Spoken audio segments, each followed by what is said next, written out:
It will amaze you when I tell you who Joseph Boakai is. So I want you to take a good look at Joseph Boakai here. All right? You see, fellow Liberian, Joseph Boakai, in my definition, Joseph Boakai is an obsolete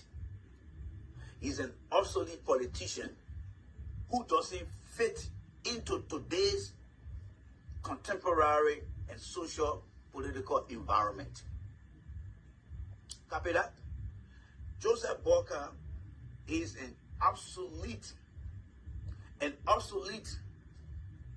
politician who doesn't fit in today's contemporary politics and social environment. Things could happen behind the scenes. So I supported Joseph Boakai, knowing that by 2023 he'll be tired. Okay. Knowing that 2023 he'll be tired, he could have a good heart, everything good, but the brain is going down. You're not holding the end, you're moving down the hill. This is nature. My father, right now, I buy him paper.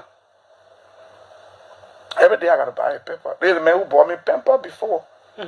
I'm buying paper now because the time has reached. So I thought the old man could be president in 2017 and run for this. And he himself said, he said, when you run for one term, he himself said it. I agree with him. 2023, no, I disagree.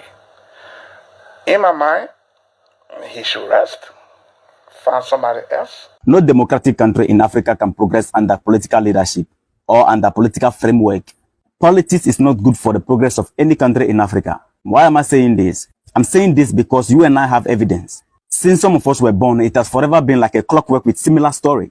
It has always been every 4 years with same story. The number one justification or reason why politics is not good for any nation in Africa is because it is a struggle for power to personal interest instead of public interest. The number two problem is that once the people comes to power, because the term frame for office is only a short 4 years, their next agenda is to secure the next election instead of securing the future of the nation. Now this is the deadly part. Let me use NDC and NPP as clarification. Our parliament is divided into two political parties. As NPP is now the ruling party, it have to work collectively with NDC to develop the nation. But do you know why it will be difficult and almost impossible? The NDC group is aware that if by their efforts they help the ruling government to develop the nation in any way, the credit will be given to the ruling party, NPP. And that will give them the chance of winning the next election. They will do their best to destroy their work so that the next election, the people can bring their party to power. And it is the same thing if NDC comes to power. It is vice versa. So it becomes nothing but Game of Thrones. This will only affect the nation negatively. Now, politics is poisonous to the youth. Every party has something that benefits their youth who belong to that particular party. So the youth becomes partisan instead of being patriotic. And once they become partisans, they are no longer in defense of the nation, but rather in defense of their parties. So even if the party is doing something that is affecting the nation negatively, you will see them on national television defending it, closing their eyes intentionally to the truth. Those of us on neutral ground without belonging to any political party, we are in defense of our nation because some of us, no matter the amount, you can't buy us. I can use my platform to advocate for NDC because we have no choice than to make a choice.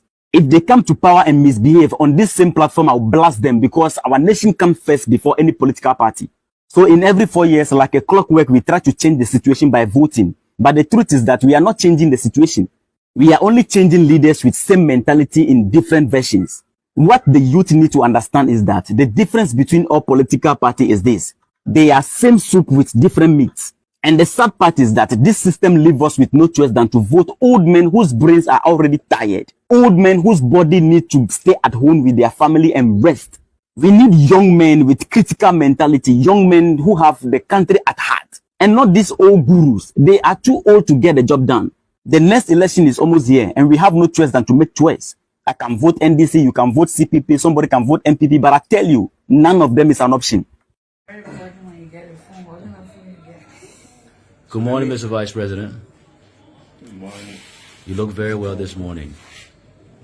I'm sure very well. I feel so. Thank you. So we just want a few seconds with you. Lofa County is playing tomorrow in the finals of the county meet. Any word for your team? Well, The first thing I can say is that success is sure. Nimba people are my people. They're very close, so be lenient with them and let two goes. Okay, Mr. Vice President. So, millions of Liberians are going to be watching this video. Is there any special word you have for them today? Don't be surprised if I see me on the field. I know. I'm feeling very well. I'm very good. Thank God. Thank you, Mr. Vice President, for your time. Electoral program in the South, headed by Thomas Fowler. George Weah Congo will stimulate. We make any say they get guns. When they shoot guns, they will not know where guns come from to respond. I'm going to give this marching order. All members of CPP who believe in our judgment, going forward, we will carry ranks with us anywhere we're going. We will carry the weapons. Everybody will carry president. Go ahead, man. Go you 25,000 want to do so. To go where? They play another tradition for you. They play a capital building.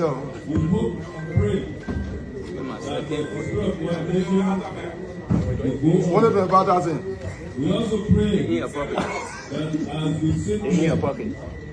No democratic country in Africa can progress under political leadership or under political framework.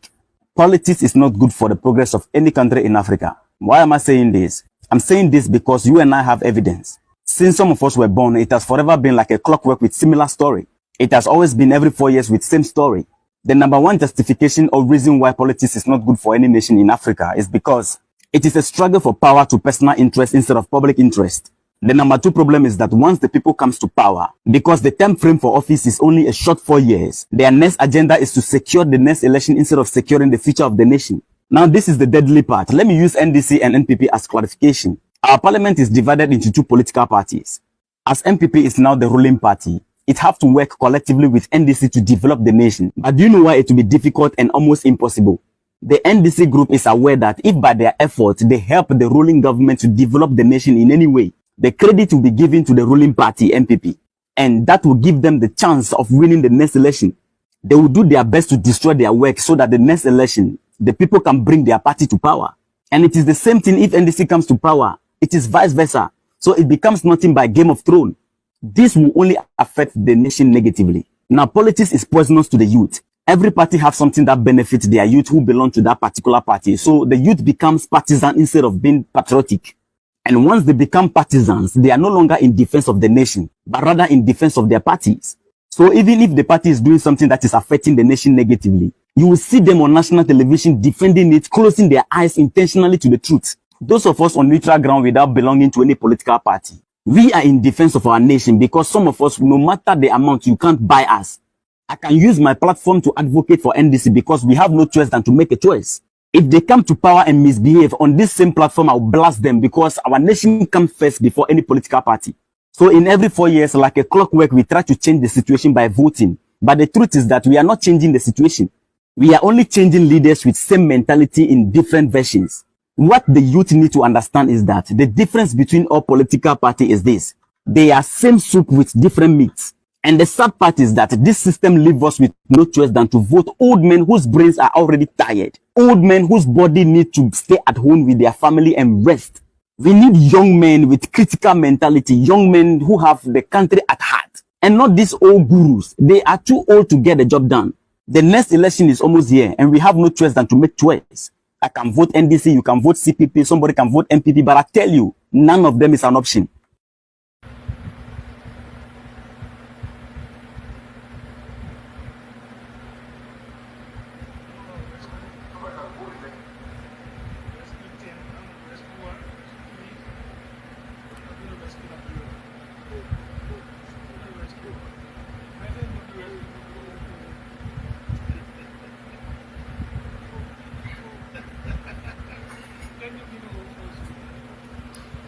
Oh no, damn.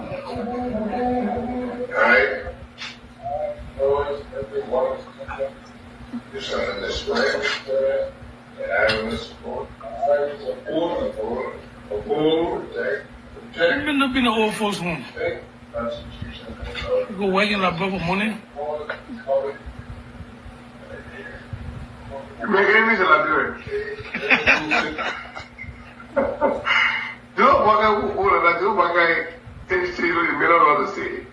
Things could happen behind the scenes. So I supported Joseph Boakai, knowing that by 2023 he'll be tired. Okay. Knowing that 2023 he'll be tired, he could have a good heart, everything good, but the brain is going down. You're not holding the end, you're moving down the hill. This is nature. My father, right now, I buy him paper. Every day I gotta buy a paper. There's a man who bought me paper before. I'm buying paper now because the time has reached. So I thought the old man could be president in 2017 and run for this. And he himself said, he said, when you win, you run for one term. He himself said it. I agree with him. 2023, no, I disagree. In my mind, he should rest, find somebody else. About the election and peace. So thank you for coming. Distinguished Senator, the press.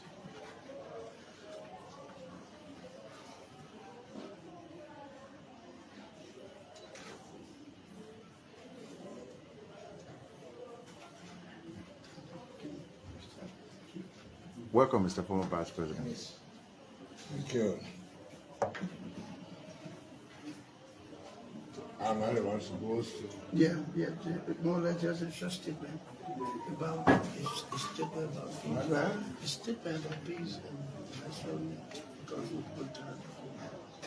So, Mr. Ambassador Parker will speak shortly to the local citizens. Okay.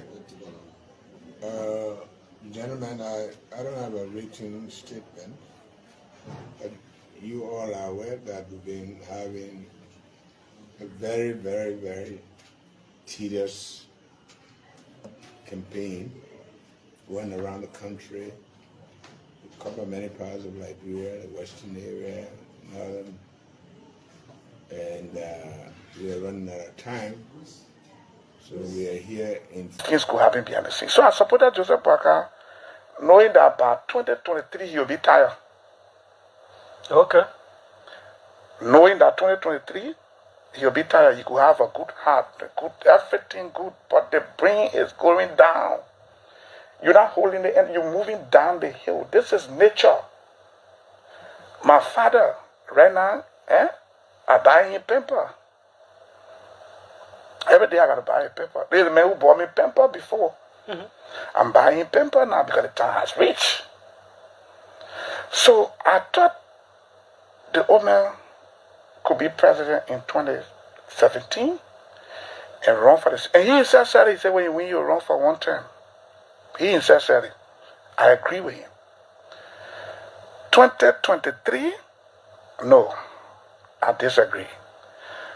In my mind, he should rest, find somebody else. We can't continue to sit back as youngsters today and we listen to the old folks keep telling us they're fighting for our future.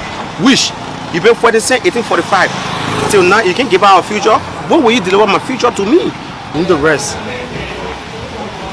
Boy, Asian, so in the rest, we need younger person here. Yeah, in the rest. The notion people carried around that Waka can be the best. I think my man, that is wrong. In the rest. The problem I have with Waka, I have two problems with him. One. In the rest. What is affecting Waka? You see that two things. Two things have no key. When you crack it don't have no key. When you crack it, no key. The second one is age. When you are old, you don't sit there to be young again. No. When you old, you old. Until you get going on the ground. Yeah, in the rest. The second problem I have with Waka, the squander opportunity for the past 12 years. My people, for the past 12 years. In the rest. Boy, Asian, And let all the Buaka is all you know because the political time people say Buakas do they, Buaka do that. But look at the level of Badana Jue. In the rest. He should be retired by now. He should be retired by now. His age, he's not, I will tell you for sure, for his age, he will be controlled by people who are pushing him to become the standard bearer of the sick people. In the rest. There are some greedy politicians who have been in power before, who want to come back to power. This is what I see. The guy is too old, I need the rest. Yeah, you need the rest. Boy, Asian, so in the rest, we need younger person here. I have no problem with the old man. And the old man was fit to go out here when a Buaka was fit. The first thing, you are not even coming to allow you to support him. Because he knows your attitude. But because of the age, you know, his sense of reasoning is declining. This is why you hold you on his side. Who don't know your history in this country? Tell me for once. No, yeah, you need the rest. If Buaka become president, the age will not promoting. You that will run this country, and the international community will bring us for our own selfish thing that we did. Asian, no, yeah, you need the rest. Boy, Asian.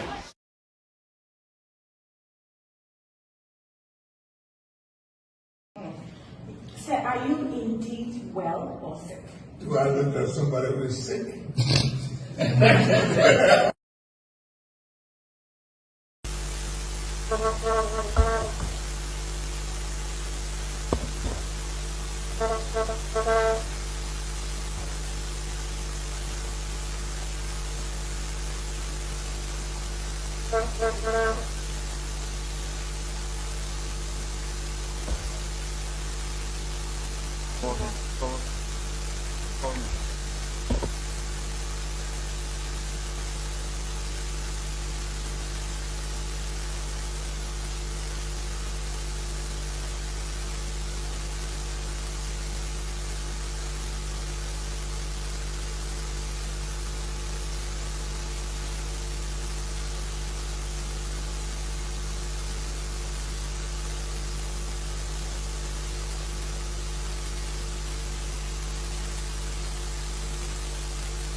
Legislature will be in order. The legislature will be in order. Have your seats, please.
There will be a very short interaction, 5 minutes review between the standard bearer and the press. And at the end of the standard bearer's speech interaction, there will be 3 questions from the press.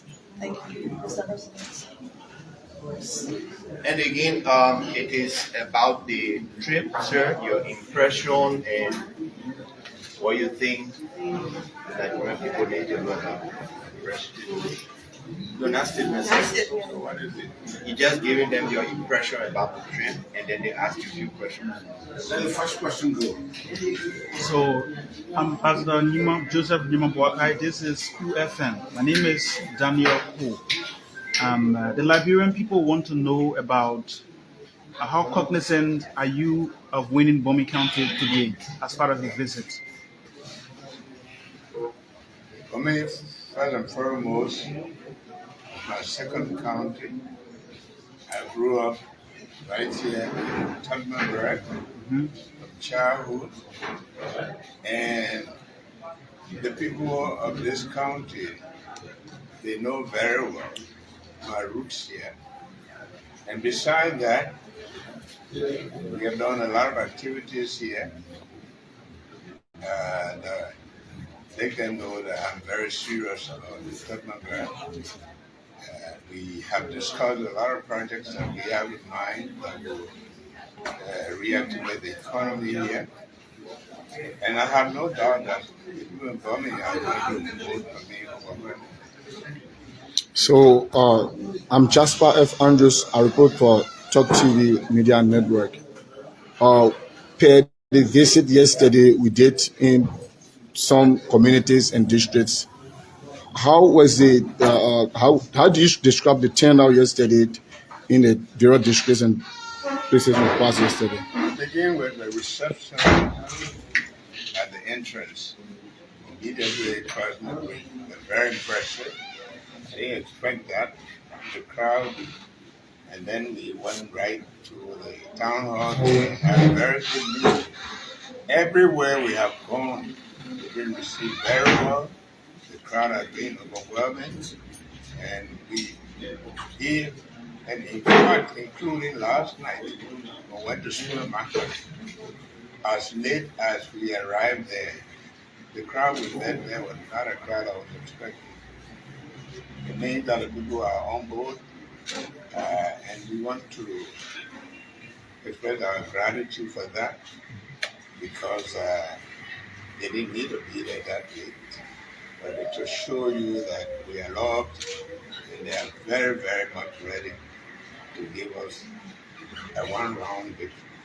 So, Ambassador Baka, my name is Thomas Tifelas Ali. I report for Bourgeois Radio D1598.1 FM. So, you've been in Bomi County several times looking at the condition. What are some of the things you think the people need most when it comes to the county conditions? You know, of all the cities that I've in this country, for me, it's one of those that I rarely feel bad about. Not only that, I grew up here, but this is one place where, with all of the activities that are going here, the lives of the young people have not been touched. There's nothing to show. It's a ghost city where mining has taken place, and you can't see a trace of anything. When I grew up here, the workers here were making 4 cents an hour. Can you imagine that? So you couldn't even build a decent house. I have talked about opportunities here. This is the place where I want to take the old LMC place there, make it into a furniture manufacturing place. And we have in mind with a lot of, in fact, not only here, I have in mind all the coast cities, places where mining has taken place and nothing is happening. I've been thinking about how we can bring life to those places. It's very important because those places, people came from all over, and they are all there.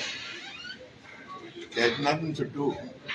I've been thinking about that, how to reactivate places where mining has taken place and nothing is happening and the people are there. One of the plans I have to make sure that we reactivate those areas. Bombing is included. Ambassador Joseph Nimopwaka, this is my last question. Don't you mind by clearing doubts that you don't have property in Bomi County because there are too many speculations about your property only in rehab in Peaceville? Don't you mind clearing doubts about said allegations, sir? But even there, they say I didn't have anything. And where you are now, I don't know who owns this property.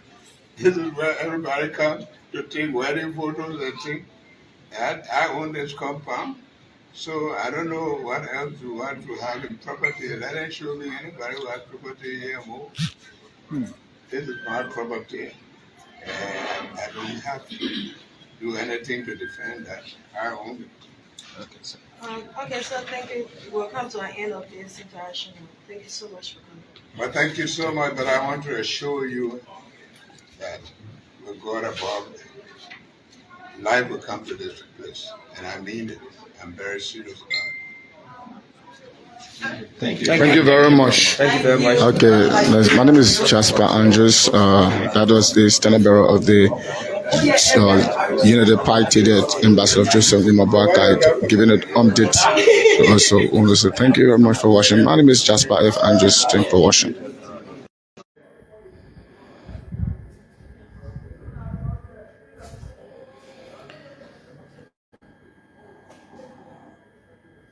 Good morning.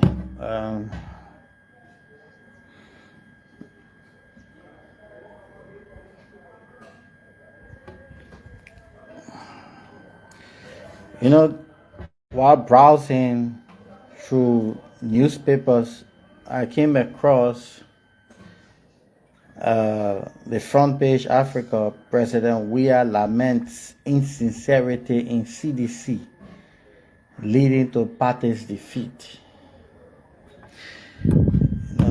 Maybe. Let me tell this Weah man something.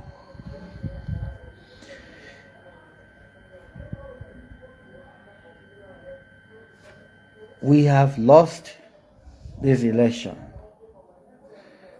We have lost this election to a state man. We can only hope that President Boakai will not repeat the tragic mistake that we all made. And I'm vindicated because, and this is why I never participated in 2023 election, because I never had confidence in Weah. And let me state this for the record. Weah used all of us. Weah used all of us 2017 for one major purpose: to replenish his lost assets. The enthusiasm that has characterized the CDC during 2005, 2011, and 2017 election plummeted when Weah's only desire was to amass wealth for him, his families, and few cronies of his. We have lost this election. You left the party's memo in pawn. You left the executive committee of the Congress for Democratic Change and its coalition member of the MPP in pawn. You really think we don't know what you did? But we allow it to go because technically you did the right thing for the country to leave the stage of this presidency. Honestly, in my opinion, you are the worst president this country ever had. And I will repeat it, you are the worst president this country ever had. You rule on the blood and sweat of sedition for your selfish reason.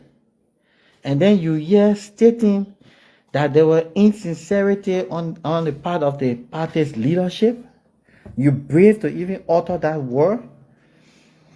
On the eve of a runoff, you had a very strategic meeting with Brownie Samoka in your Folklekon church. You think we don't know what happened? You never gave power because you wanted to give power or concede defeat. 2 reasons. You never even had the ambition to become president again. You were fooling the seditionists because your greatest fear was the party.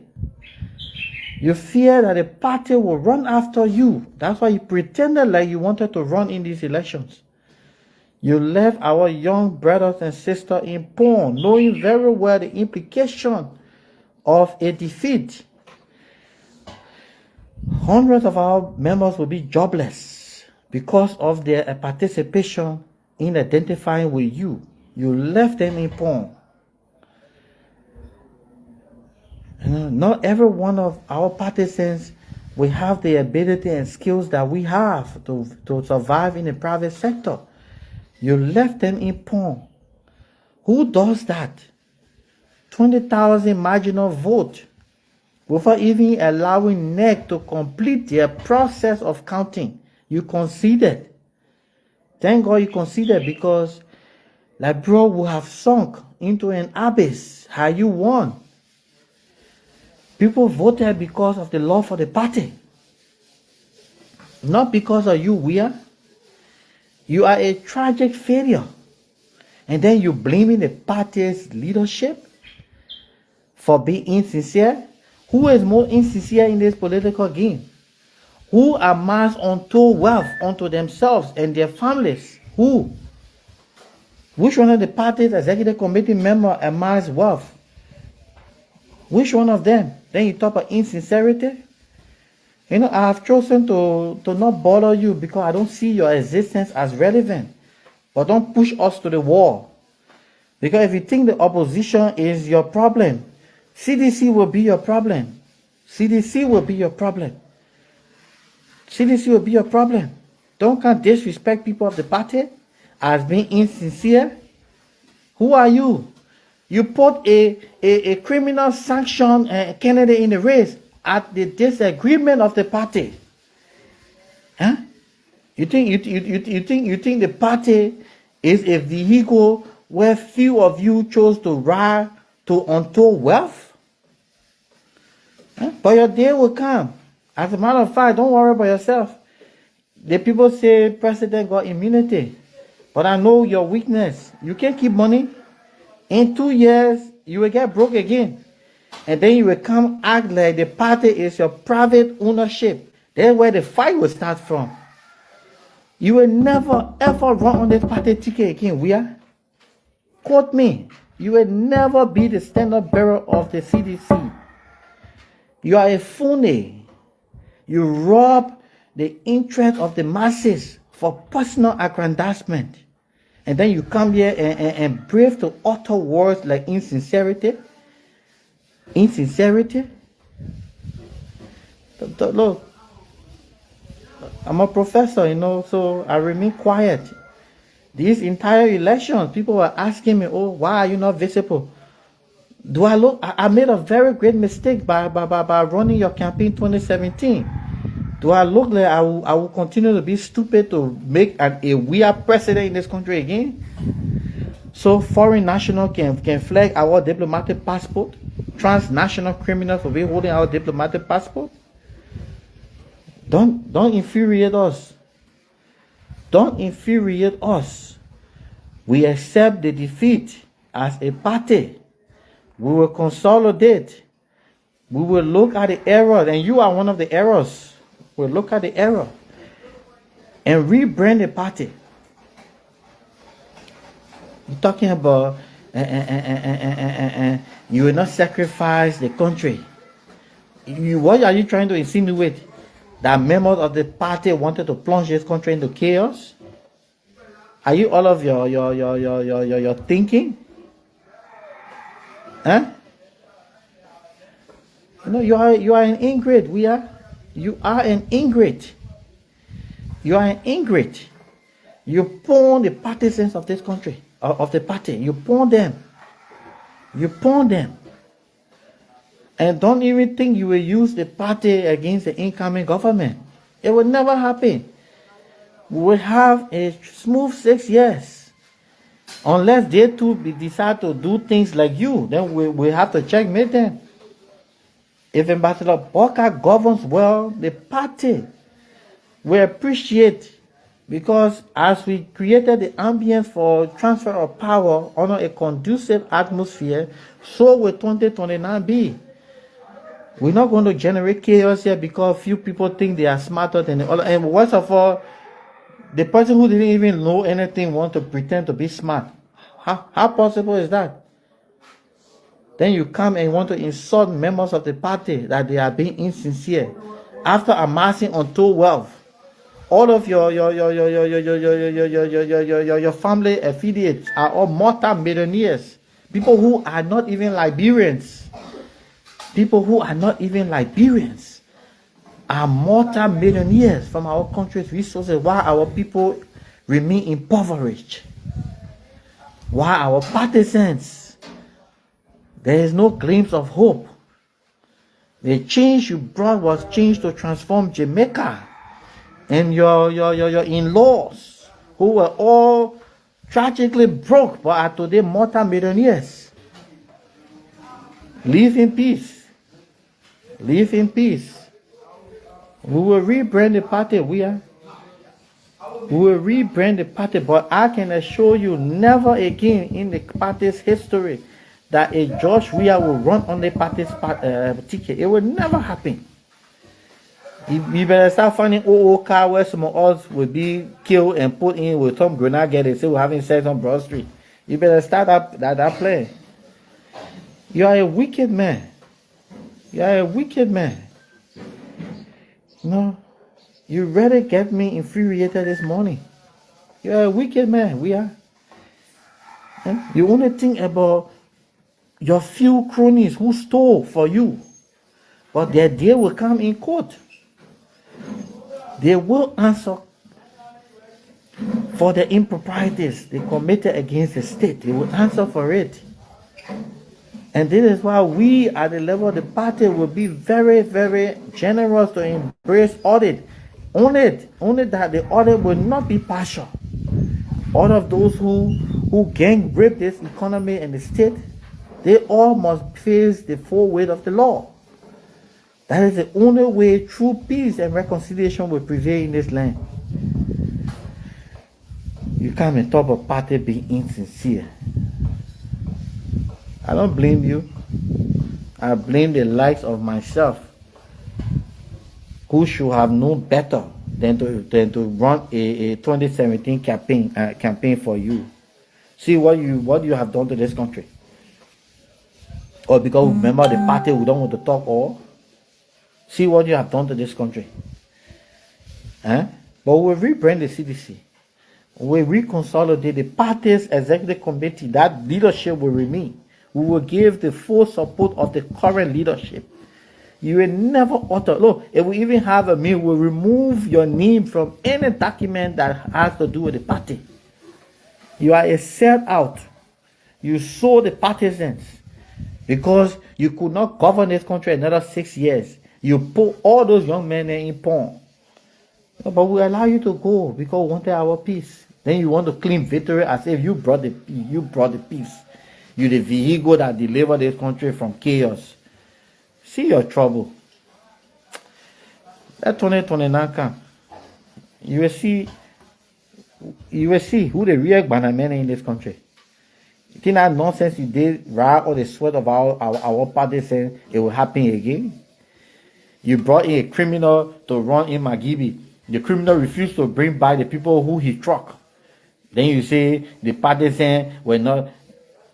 First of all, that criminal was a member of the party, not 2011 day, and that faggot king, that funny man. That shouldn't make people talk something they shouldn't talk here, man. Yeah, don't infuriate us, man. Don't infuriate. Don't play on the intelligence of we the seditions. No. Walker won his election. Let him enjoy his presidency. Don't agonize us that when we begin our trouble here, it will spill out into the governance of Ambassador Bokai. Don't do that. Let the man govern his country. Let him do the right thing. Far from us. And 2029, we'll prepare ourselves. We'll go back into the political battle. The people will give us their mandate, or they will retain the current mandate. Whatever the case is, Liberia wins. But no more CDC will be used as a vehicle to drive egotistic people to to wealth accumulation. No more. Say there you are suffering. You came on a party ticket as if you are a patriot. You amassed untold wealth. Wealth that you never saw in your lifetime. At the expense of our impoverished parties and country. You brought in foreigners, Jamaicans, who have zero bank balances. They are multi-millionaires from the resources of this country. Then you talk about dishonesty and insincerity. Who you think you are? I don't blame you. You brought those funny guys there all over the place, thinking that they could secure victory for you. Those common commercial agents on Lebanese people swimming pool, that the people that you call mobilizers to bring in the votes. You think our parties are stupid?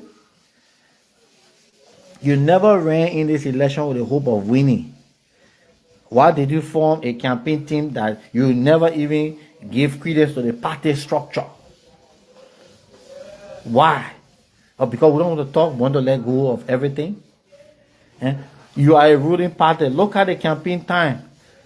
Even when we were in opposition, our party's headquarters were even more lively than now.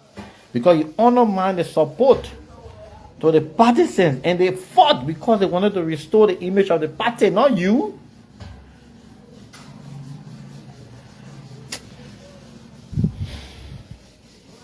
You're the one can give people pressure, you know. But I will leave it there. Let the transition pass. Transition pass, and you will know the trouble yet. We'll ask, let the transition finish, then you will see. Nonsense. Members of the National Lone Star players for the wonderful job done in Accra, Ghana. Well, my involvement in sports is that when I was a teenager, I loved to play soccer.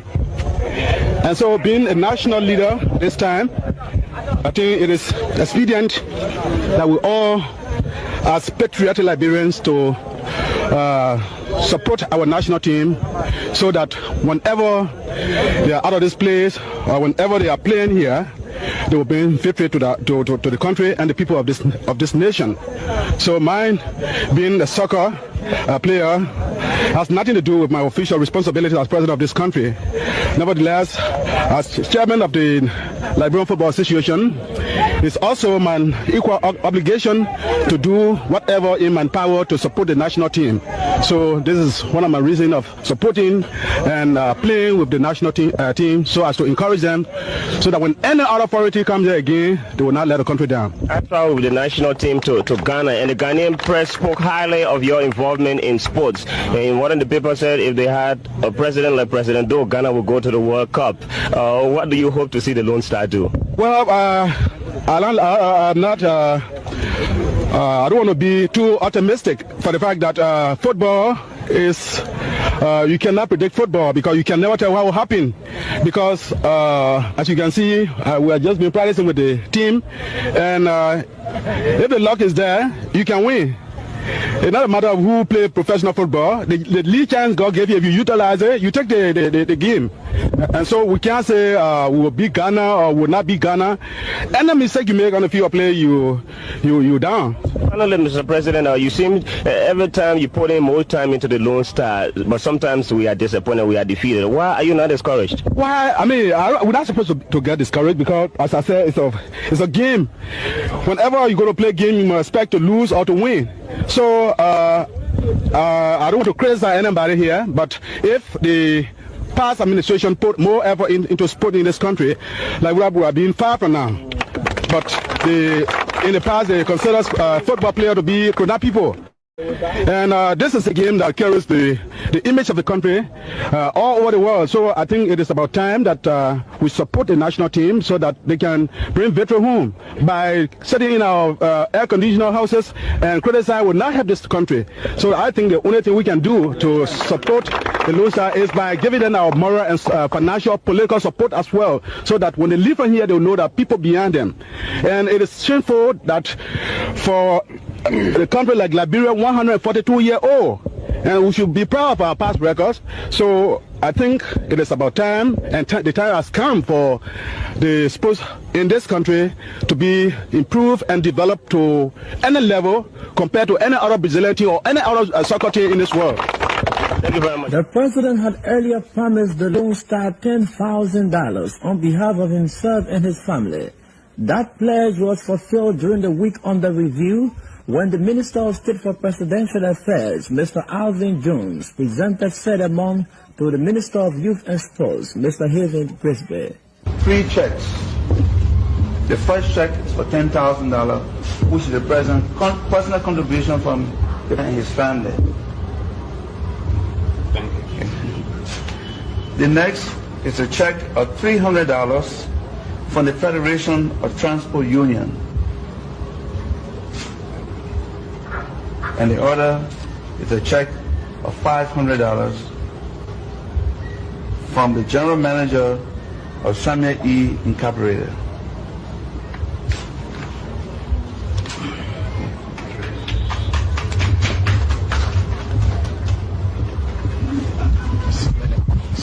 Responding, Youth and Sports Minister Mr. Haven Grisby thanked Minister Jones for the contribution and hope that other humanitarian organizations in the community will contribute for the welfare of the national soccer squad.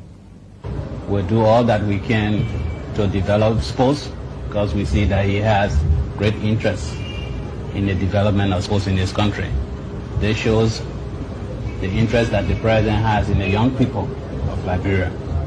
And we that he has appointed to these positions, we will do all that we can to justify the confidence that he has reposed in us. We can assure the president that whatever funds generated for the development of the team will be used directly for that purpose. This we can assure him, because the national team is our business and we must do everything to bring our victory to our country. It would appear that the president's call for open support for the Lone Star was being received well. The vice president, Dr. Harry Monima, himself visited the sports complex and pledged his support for the Lone Star. In that draw alone with Ghana Black Stars, put Liberia squarely on the football map of Africa, if not the world. Because very often, maybe people come or teams come and say, well, we are going to Liberia, but that's not going to be much of a problem. They start thinking of other opponents to face. Having drawn with the Black Star, any team from anywhere coming here to play the Lone Star, we have to start scratching its head, as to what is going to happen in case they face our team here. Because they will know they are coming to meet men. Just for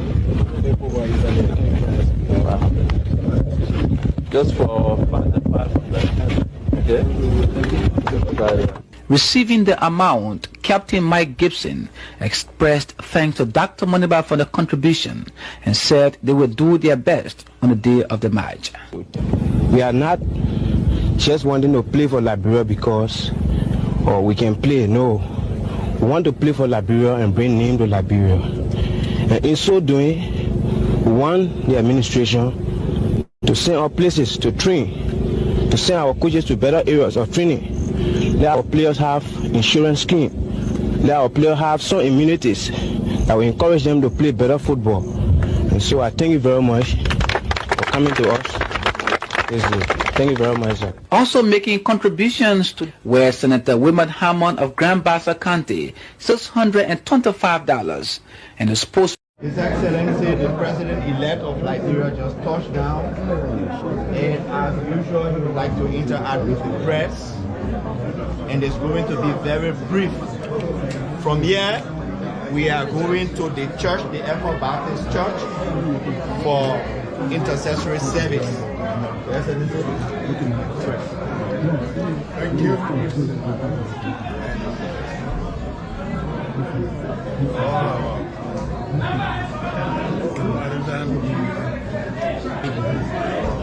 Members collaborating badly because of the press. We've been very happy to be here. We thank God for the safe trip to the United States.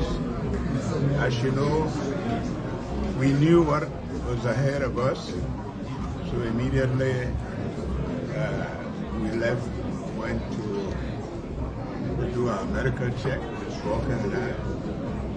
Fortunately, we did it in Providence, where a lot of Liberian supporters and people from around the different states came. We met with them to give them thanks for their contribution to the exercise. Fortunately, a lot of them turned up. After that, the task ahead was to go to Washington, D.C. to meet our partners. We met with the USAID people, with the Africa desk officials. We met with the IMF. We met with the World Bank. We met with some of our friends in the Senate. In particular, we met Senator Coons. We went to Delaware. We met with a number of potential investors. And we had a very long, hectic time. After that, we came back to New York and departed yesterday evening. But we're very happy for the trip. The goodwill is out there. The people are very, very enthusiastic about what has happened in Liberia, and they're willing, and they're going to send a high-power delegation to the inauguration. I think I talked with our good friend Linda this morning. She's going to be here. So it was a very good trip. We thank God for it. Mr. President-elect, let me say welcome back to your country and Merry Christmas. My name is Edward Tama. I'm from here, BC. Well, you talk about certification. Even when you graduate from school, you get a certificate, right? So that kind of hurry is awaiting.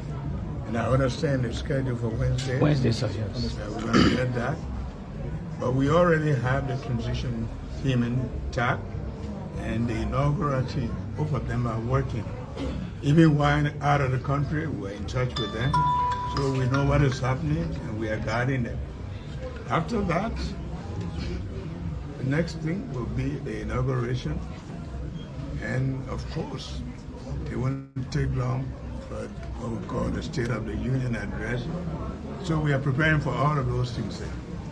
Our job is to run this country in the interest of the Liberians, to make sure that we put this country back on the map, and to make sure that we give our people the leadership that we yearning for. Okay, I'm Joseph Tumbe, right for the New Democrat newspaper. I would like to know what ordinary Liberians stand to benefit in your recent visit to America. They work for it. The Liberians work for it. That's why I said this inauguration is going to be very modest in Montserrat or say in Monrovia.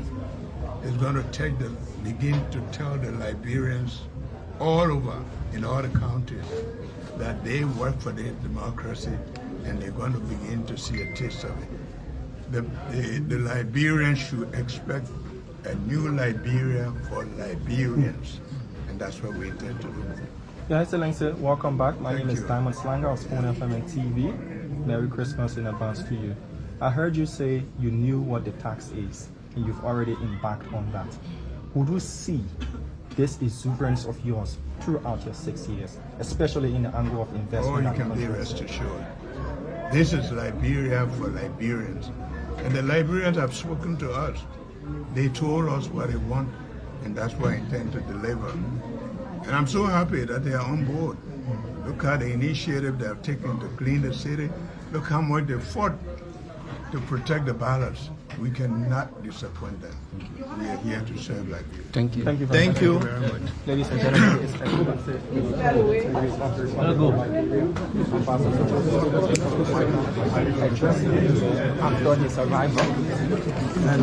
with the show.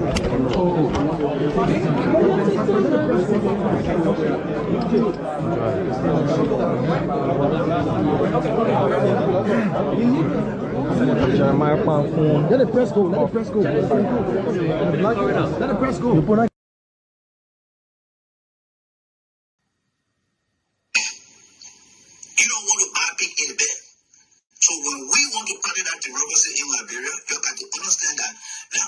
Liberian with things like yo, and I'm one of those. If Joseph Boga want to be a public servant, I will want to see his physical and other medical record. Because we don't want to buy somebody who will be sick. If he doesn't want that to come to his doorstep, let him leave politics and go into a private sector. When you're private, you cannot find anybody's record easily. They got to give you that permission. So until Liberians get to say, no, we don't want democracy, you got me to deal with. You got me to deal with. Because I will deal with you every day. Until you can get it.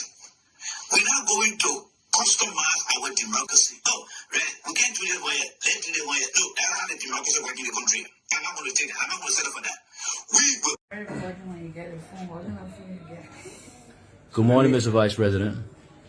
Good morning. You look very well this morning. I'm sure very well. I feel so. Thank you. So we just want a few seconds with you. Lofa County is playing tomorrow in the finals of the county meet. Any word for your team? Well, the first thing I can say is that success is sure. Nimba people are my people. We're very close, so be lenient with them and let 2 goals. Okay, Mr. Vice President. So millions of Liberians are going to be watching this video. Is there any special word you have for them today? Don't be surprised if I see me on the field. I know. I'm feeling very well. I'm very good. Thank you, Mr. Vice President, for your time. Okay. I want to ask you a question. What is the vision you have over the period of 12 years under the stewardship of Madam Sharif that he could not deliver, that he wanted to deliver this time around? Okay. Thank you. Okay, medicine, let's take this according to the line. Hello? Hello? Yes, sir. Good evening. Yes, sir. So thank you very much for having the former Vice President in studio, because some of us, we would think that this former Vice President is just being used to support the Jewish project. My name is Spirit, and I'll tell you that I come from a resident here with Barabas. So I don't know the former Vice President was linked to 2 issues, but the first issue is this issue for the block voting in the Unity Party. I think Can I hear you? Okay, we can get the king not getting that call. Let's take this one. Yes, let's hear from you.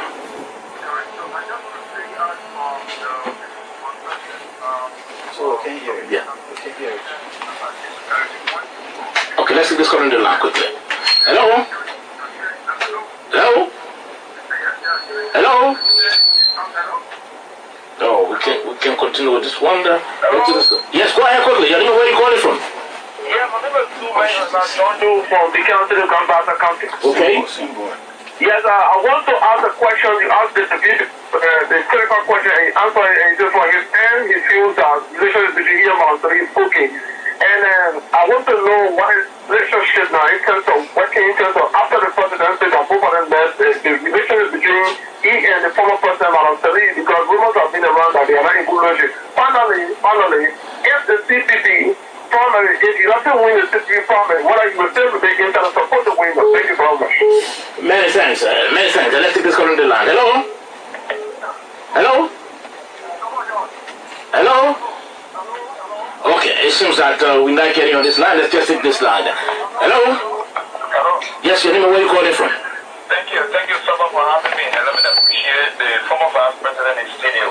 My name is Christian Yanti, and I joined the conversation from the offices of the Intellectual Alliance of Liberia along the Japan Freeway. You know, I listened to the Vice President, the former Vice President, but I think it is unfortunate because it's a person who served 42 years approximately in government and relying on government, who even told us now he fooled somebody by breaking a code and fed that code with salt water to make the code fast. That's corruption in the first place. But I think the Vice President did not say anything for which Liberians should repose their confidence in him to serve leadership. And I want to end up on this note to ask him, now, whether he still maintain his word that the Unity Party leadership misused that and misconduct opportunity and misused that. I want the former Vice President to answer that. Why is still maintaining your words on that? Okay. Okay, let's take this call on the line. Hello?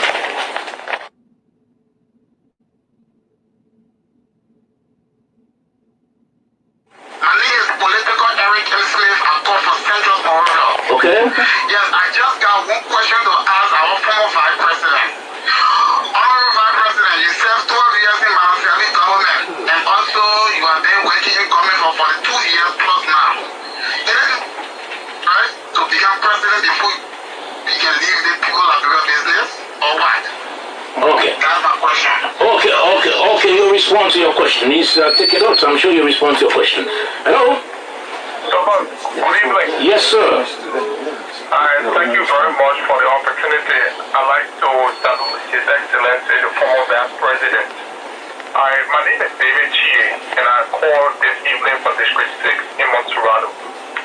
I think the former Vice President has admittedly told himself, as always. But one thing that keeps baffling me is the fact that people continue to say that in the CPP, Cummings is the problem why the CPP should not hold up with that hold.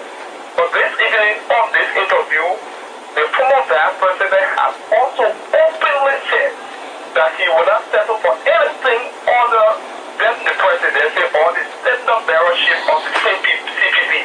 And this is the same thing that Cummings has been saying. So I don't understand when people try to say that Cummings is the problem. But my specific question to him this evening, you know, in the recent days, we started to hear about this thing called block voting. At first, there was the voter perception survey, the BBS. I want to admonish him because throughout the ages, all over people go to any race or any election observing electoral and democratic process. If you are very sure and confident that those people who are there, you are loyal. If you are very sure and confident that those people who are there, you understand and cherish your dream and philosophy, I think you should send your delegates to unparalleled voting to be allowed to vote. Rather than to say that you became overall block voting, I think that alone will cause division and it is a recipe for chaos. Okay, I'm sure you make your point already. Hello? Hello, my name is Ambassador S. Christopher T. I'm from GSO. Okay, let's hear from you, sir. Well, good evening, Mr. Former Vice President. I want to say this to you. Not a question, but I want to say this to you. The people who pushing you for this presidency who don't have no for you. You have served your country for 42 unbroken years in government. I think this is the time you said you play a vital role to government, president, and government to come. Don't allow those people to push you that in return will become a last stop. Thank you, and I appreciate your experience on the radio board. For the day election is not done. Okay. Let's take this call on the line quickly. You already know where you're calling from? Hello? Yes, sir.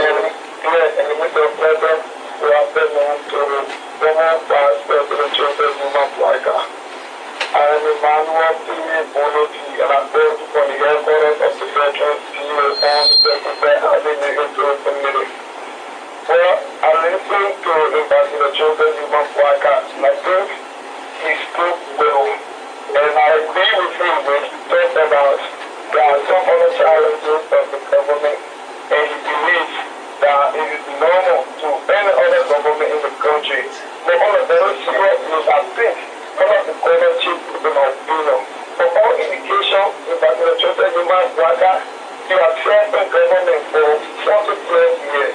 I think at your age now, it is only prudent that you insist, and then you can serve as an advisor to any other government that will come in the country. So as for this time, for you to see that if by all costs you need to be president of our country, I think it's a disservice to the younger generation, and nowadays the generation. Okay, hello? You made a point already? Hello? Okay, it seems I will take another call on the line. I'm sure we'll take 3 more calls and then we'll open the lines for the leave it for the former Vice President to respond. Yes, sir, where are you calling from? Thank you for having me. That is Andrew Moses, and I do join you for the headquarters of the Lesser Alliance of Liberia. I got 2 questions for the former Vice President. Honorable former Vice President, you said before that you was a red car parked in a garage. But I wanted to understand that you are taking 5,000 home. So how can a red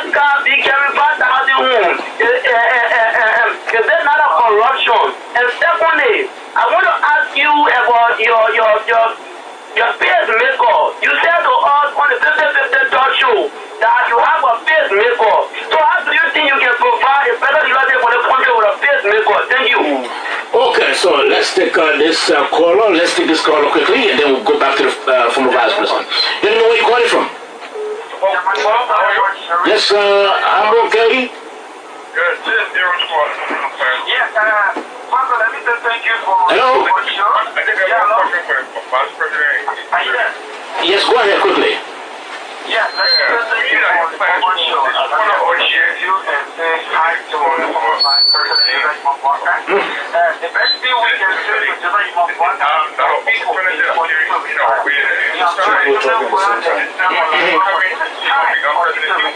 and I have one question for you. Okay, many things. Let me take this last caller quickly. Yes, hello? Hello? Yeah, hello. Yes, go ahead quickly. Yeah, I said, I want to ask General Imam Baka, the former Vice President, why the President did not support your presidency. Okay, I think that question was asked earlier. Joe Walker did not condemn tribalism because Joe Walker is a sadistic, unrepentant, unapologetic, tribalistic old man. That is what Joe Walker is, and that is the only thing Joe Walker knows how to do because he exploits tribalism. So, well, I say, I guess.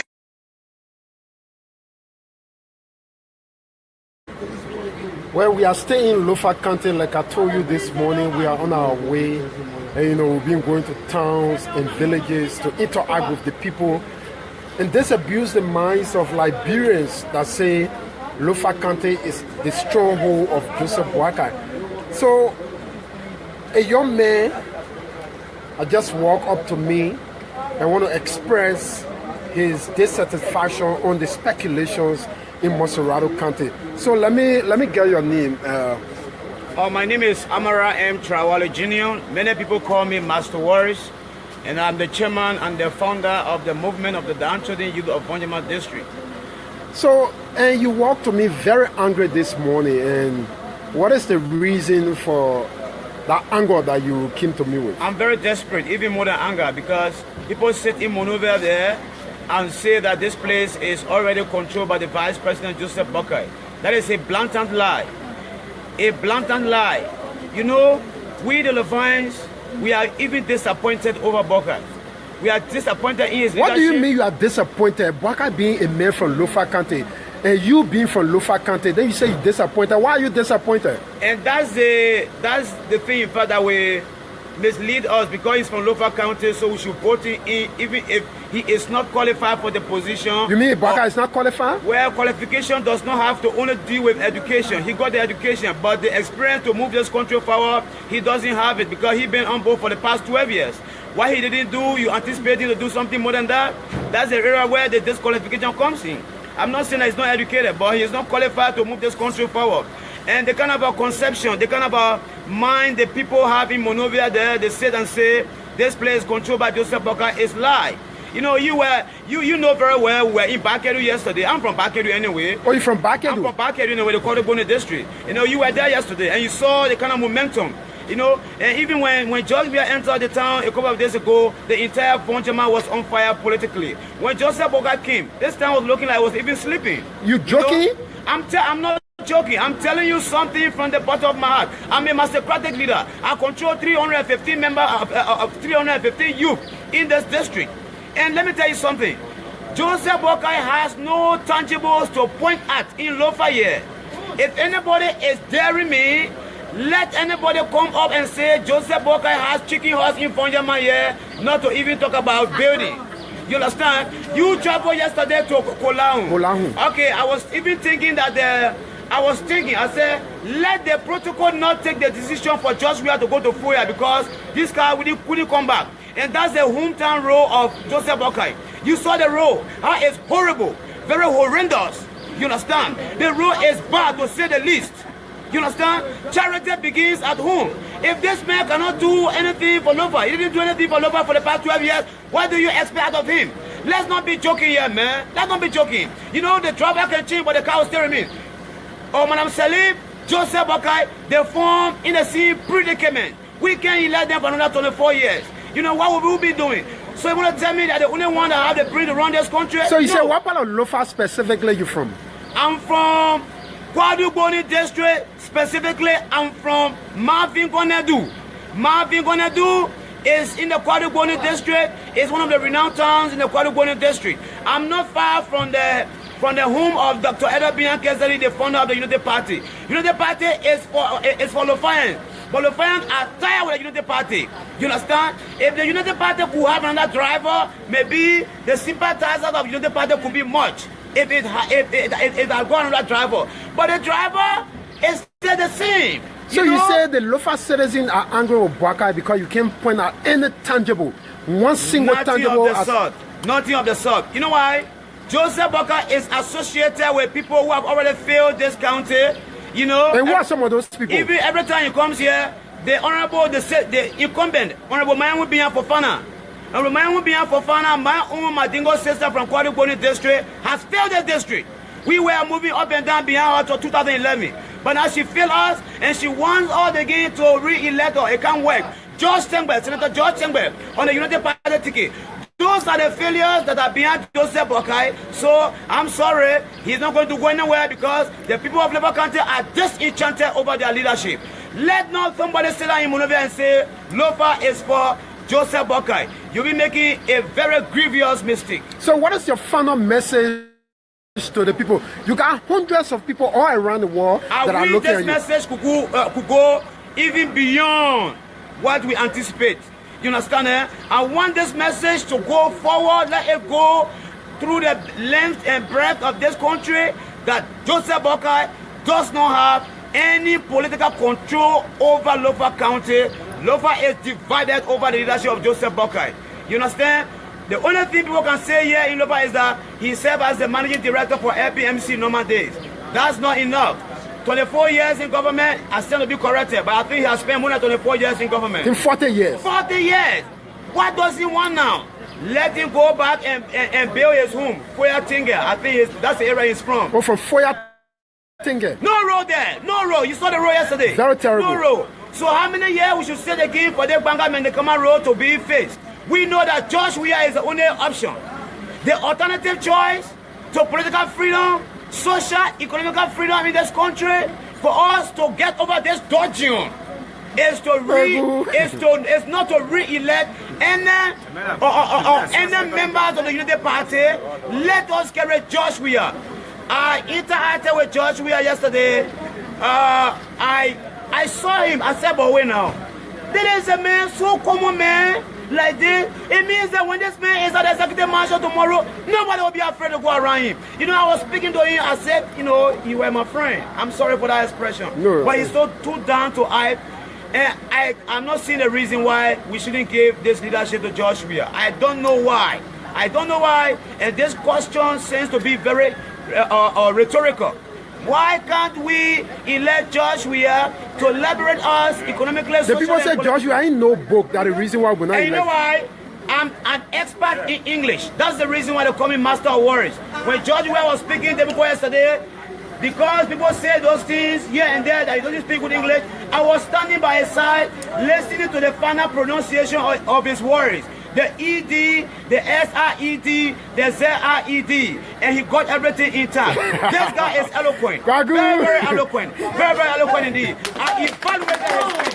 Very, very eloquent. Yeah, very, very eloquent. You know, to know that somebody speaks good English, not only the vocabularies, but you look at the subject-verb agreement, the pronoun antecedent, the cases of the pronouns, and everything was intact. I'm not seeing any politician that can speak with logic right now in Liberia than Josh Weah.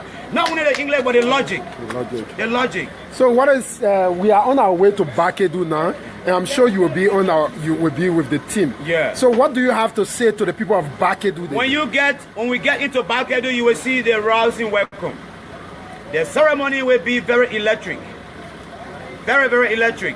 They can't wait to see George Manuel Weah and Joel Howard Taylor. You understand? It's a let-go ticket. A let-go ticket. You understand?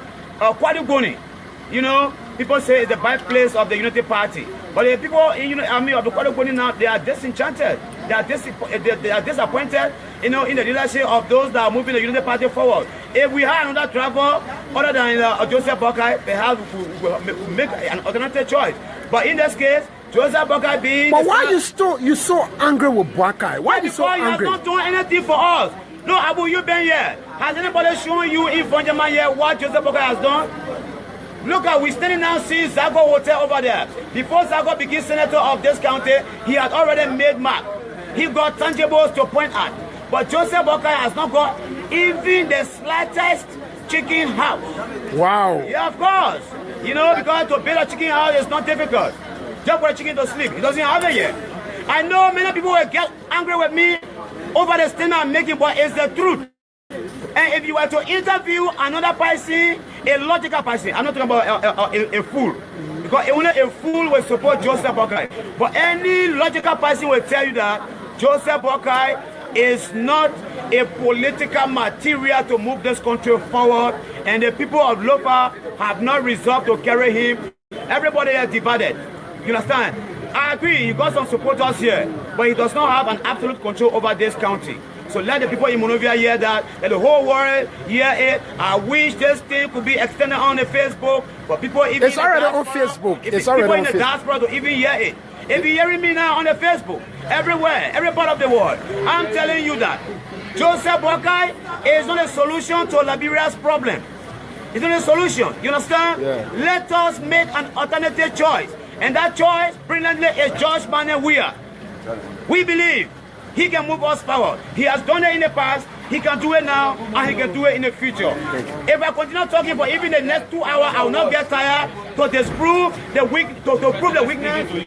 This president speaking to you. Ambassador, I was just telling them that I wish this will go on Facebook to tell them that Joseph Boakai does not have control over this place here. And the alternative choice is George Manneh. I'm speaking now, Ambassador Weah is here. The whole world hear it. You saw Lofa. Lofa is not resolved over Joseph Boakai. We are disappointed in his leadership. Thank you very much. Thank you so much. Thank you so much, Abu. That was good talking to you.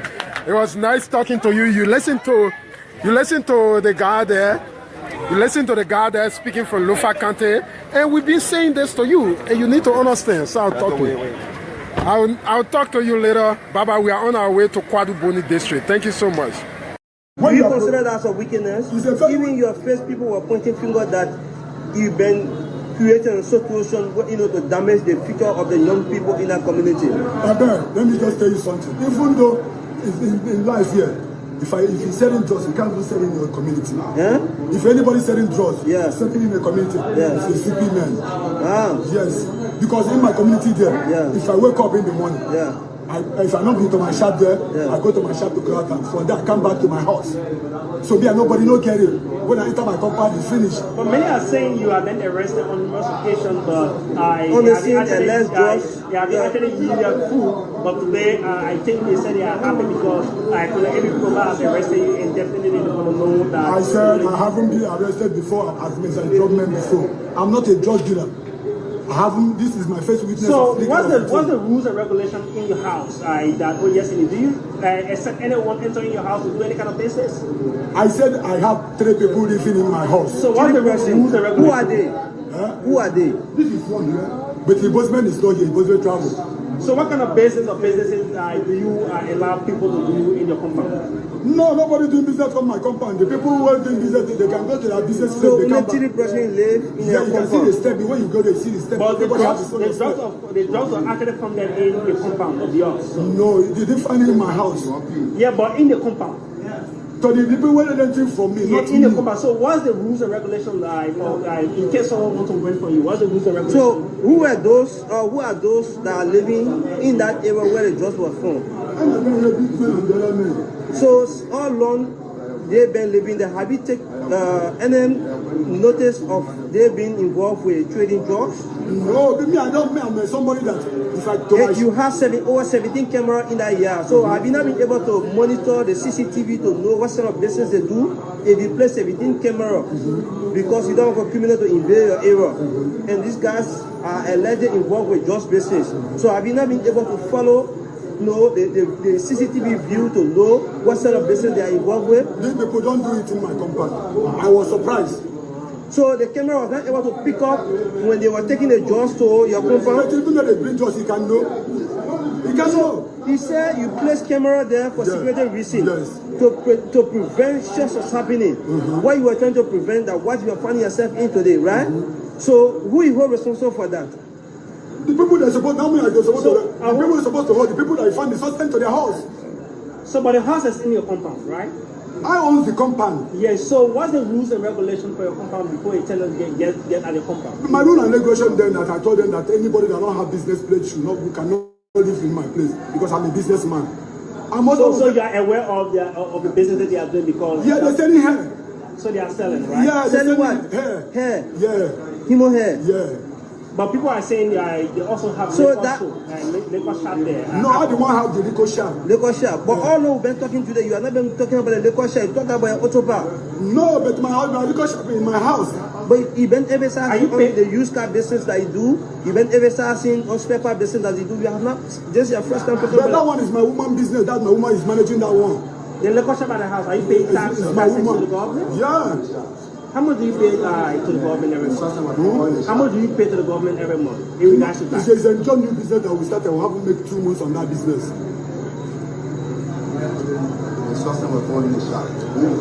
So the officer is saying it's a lie.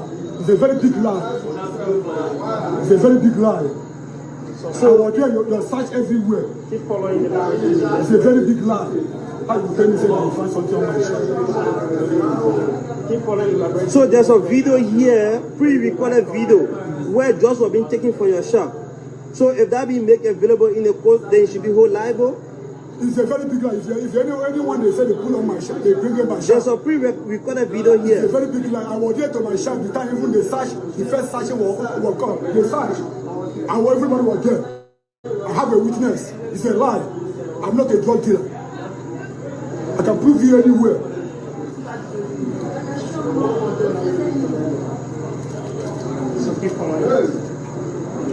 George, you come to a man apartment, you don't see nothing. He said that George dealer. Now more they can just say somebody is drunk. Out of the country, they monitor the person, you catch him right down there. That's how they work. How the media people work. Now you can't go work and say somebody said that the person is a drug man. We went to the person, he said he's a drug man. You see how they do the professional work there? If you're a drug man, you monitor me. That's how the professional people do work. You monitor me. If you send, if you grab me, you say yes. Then you didn't see nothing when you went to my house. You press people who went to my house with videos. You were there, they search everywhere in my house. You didn't say nothing. And you're saying that I'm selling drugs. How can I work on? Even in the comment section here, people are admitting that they live in the community with you and they are aware, they can attest everywhere that if they are being called upon, that you are a just trader. I'm a just trader. That means that people are lying. Let them prove it. Who I said drugs to before? What I get the chance? What you can see me? When me and you can get it. If I wake up in the morning, I go to my shop. Now that way they say.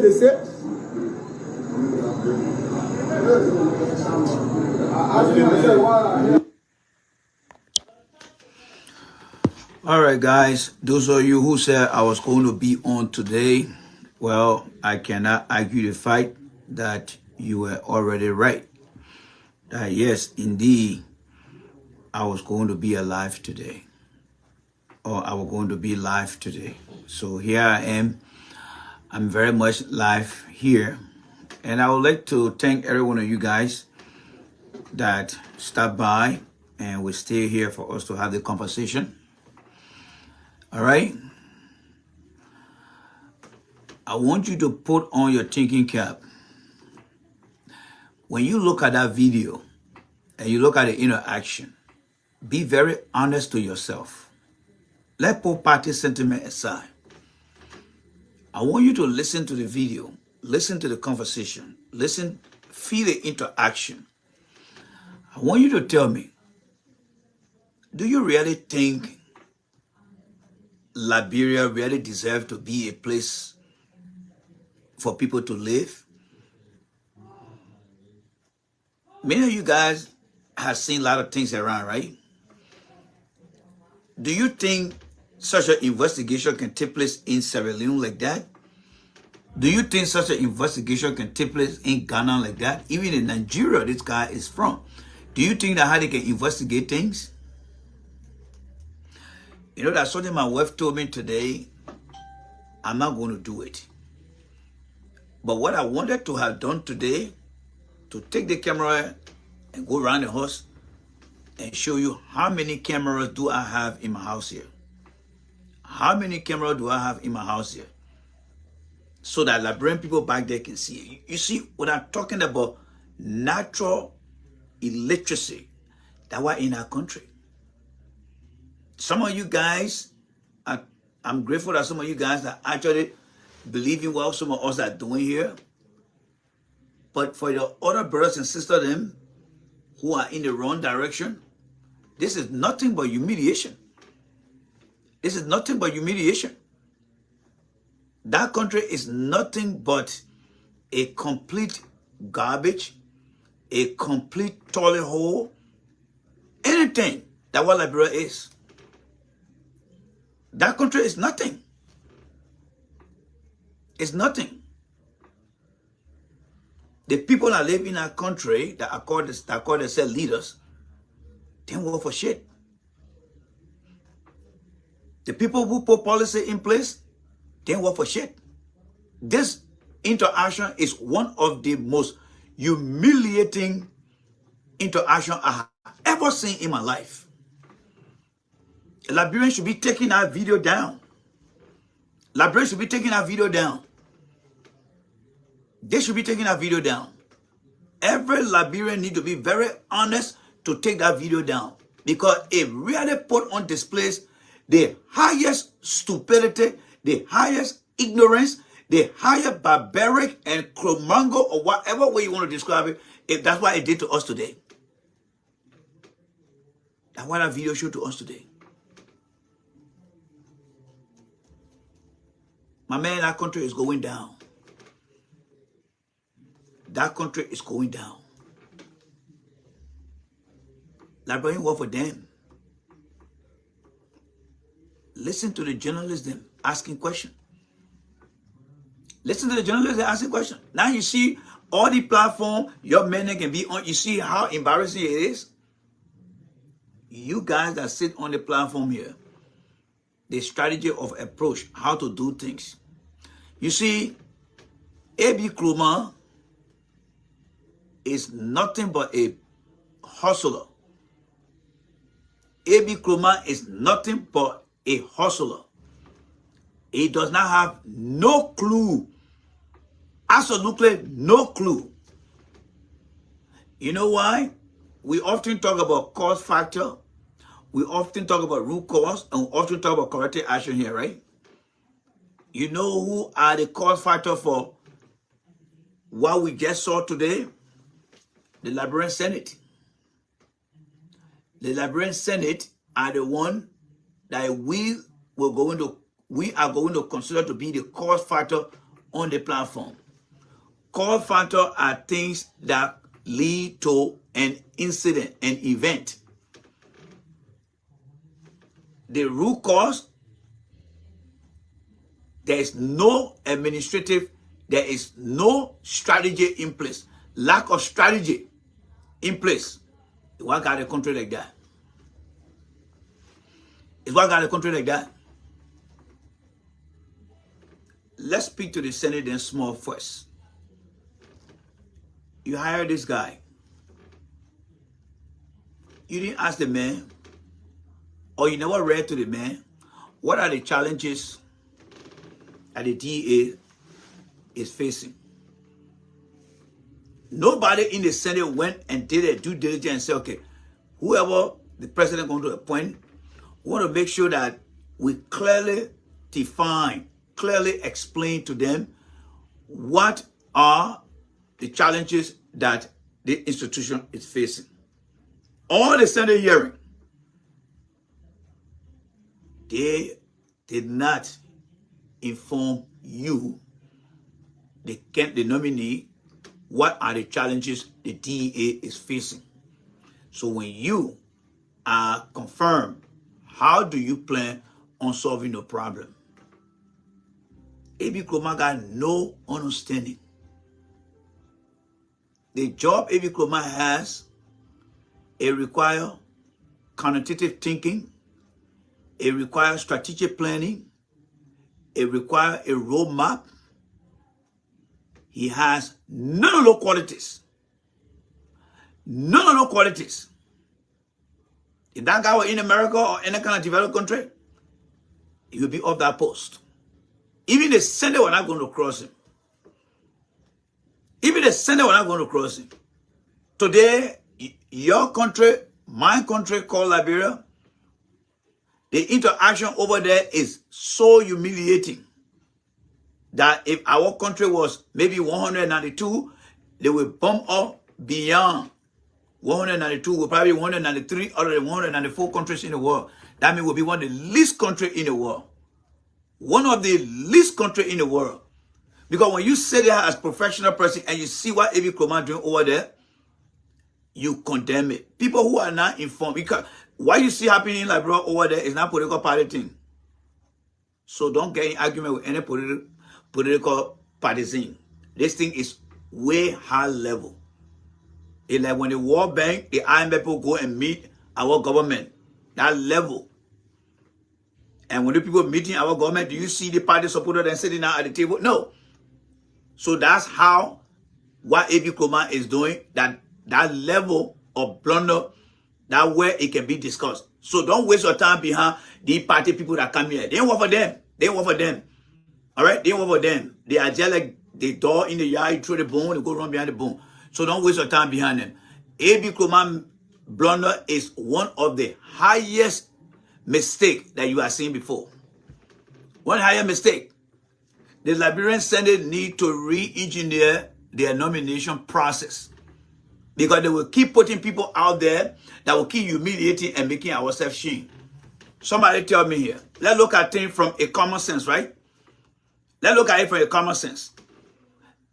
Does having 100 cameras around your house, is it a crime? Is it a violation of the Constitution of our country? Then just look at it from a common sense now. Don't look at it from a security standpoint. Don't look at it from your own customization. Let's look at it from common sense. Does having 17 cameras, 18 cameras around your house, does that constitute any violation of our Constitution? Does that constitute any violation of our Constitution? Fellow Liberians, I'm asking you guys. Does that constitute any violation? I'm hearing myself here, so if somebody blocking your phone, I'm sorry, I got my phone right here. All right? Does that constitute any violation? Does that constitute any violation? Does that constitute any violation? If you can't hear me, you got to go restart your phone. If you can't hear me, go restart your phone. Go restart your phone. I'm hearing myself right here. Go restart your phone. I'm hearing myself right here. All right, you hear it now? All right.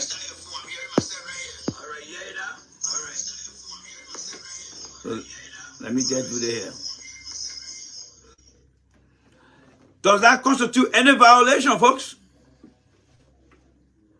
Does that constitute any violation of our country?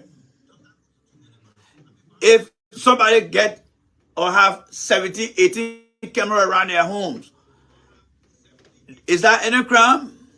Is that a community violation? Is that a crime? Is that a community violation?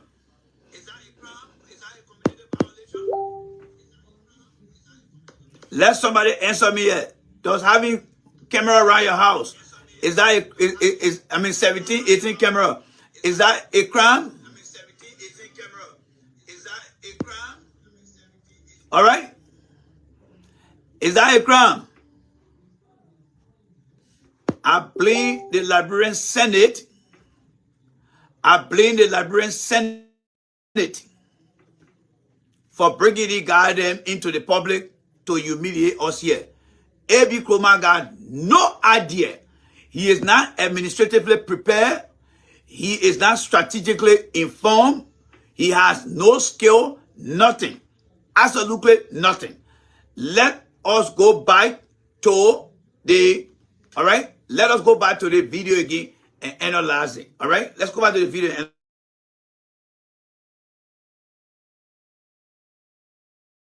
analyze it. Has the IQ of 45. You think I can be lying, right? The IQ of 45 means that we have more illiterate people in our country. We have what? More illiterate people in our country. Because if you have a nation that IQ is not even at 50%,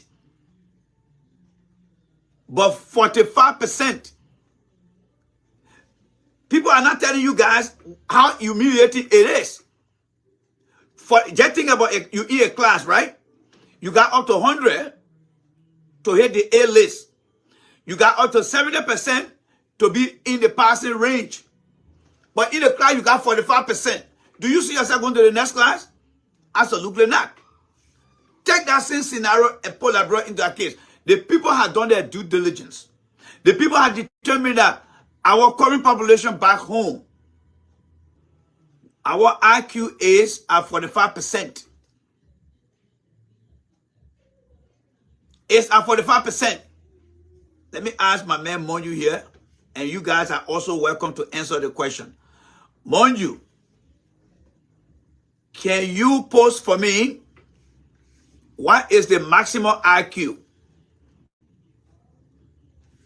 Monju, I want you to post for me the maximum IQ, so your friends here can see what the highest IQ is, and then we'll match and discuss it against the 45% IQ we have.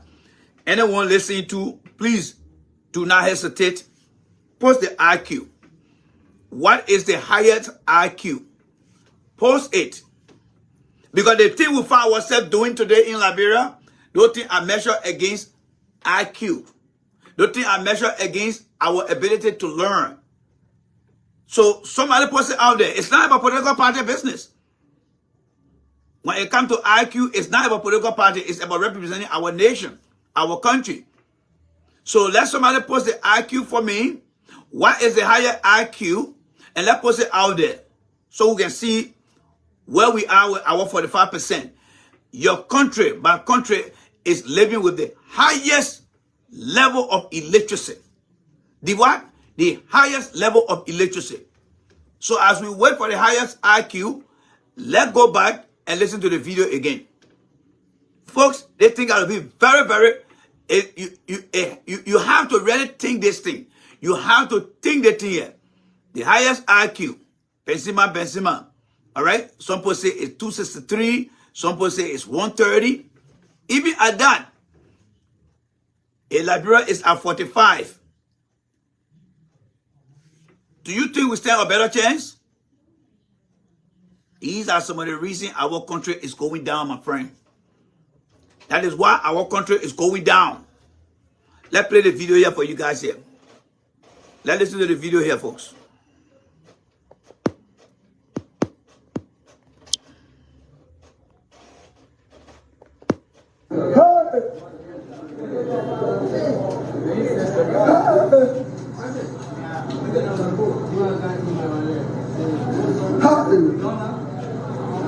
What is it?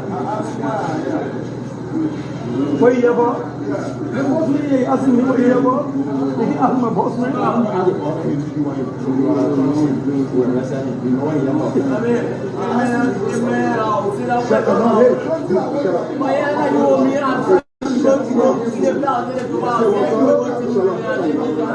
Shut them up.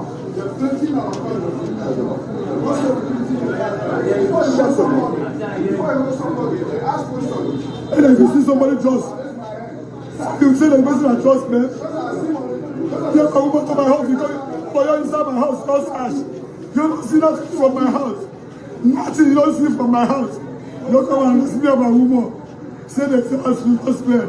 Maybe if I trust me, you see trust in my house. Or you go to my shop, you go check.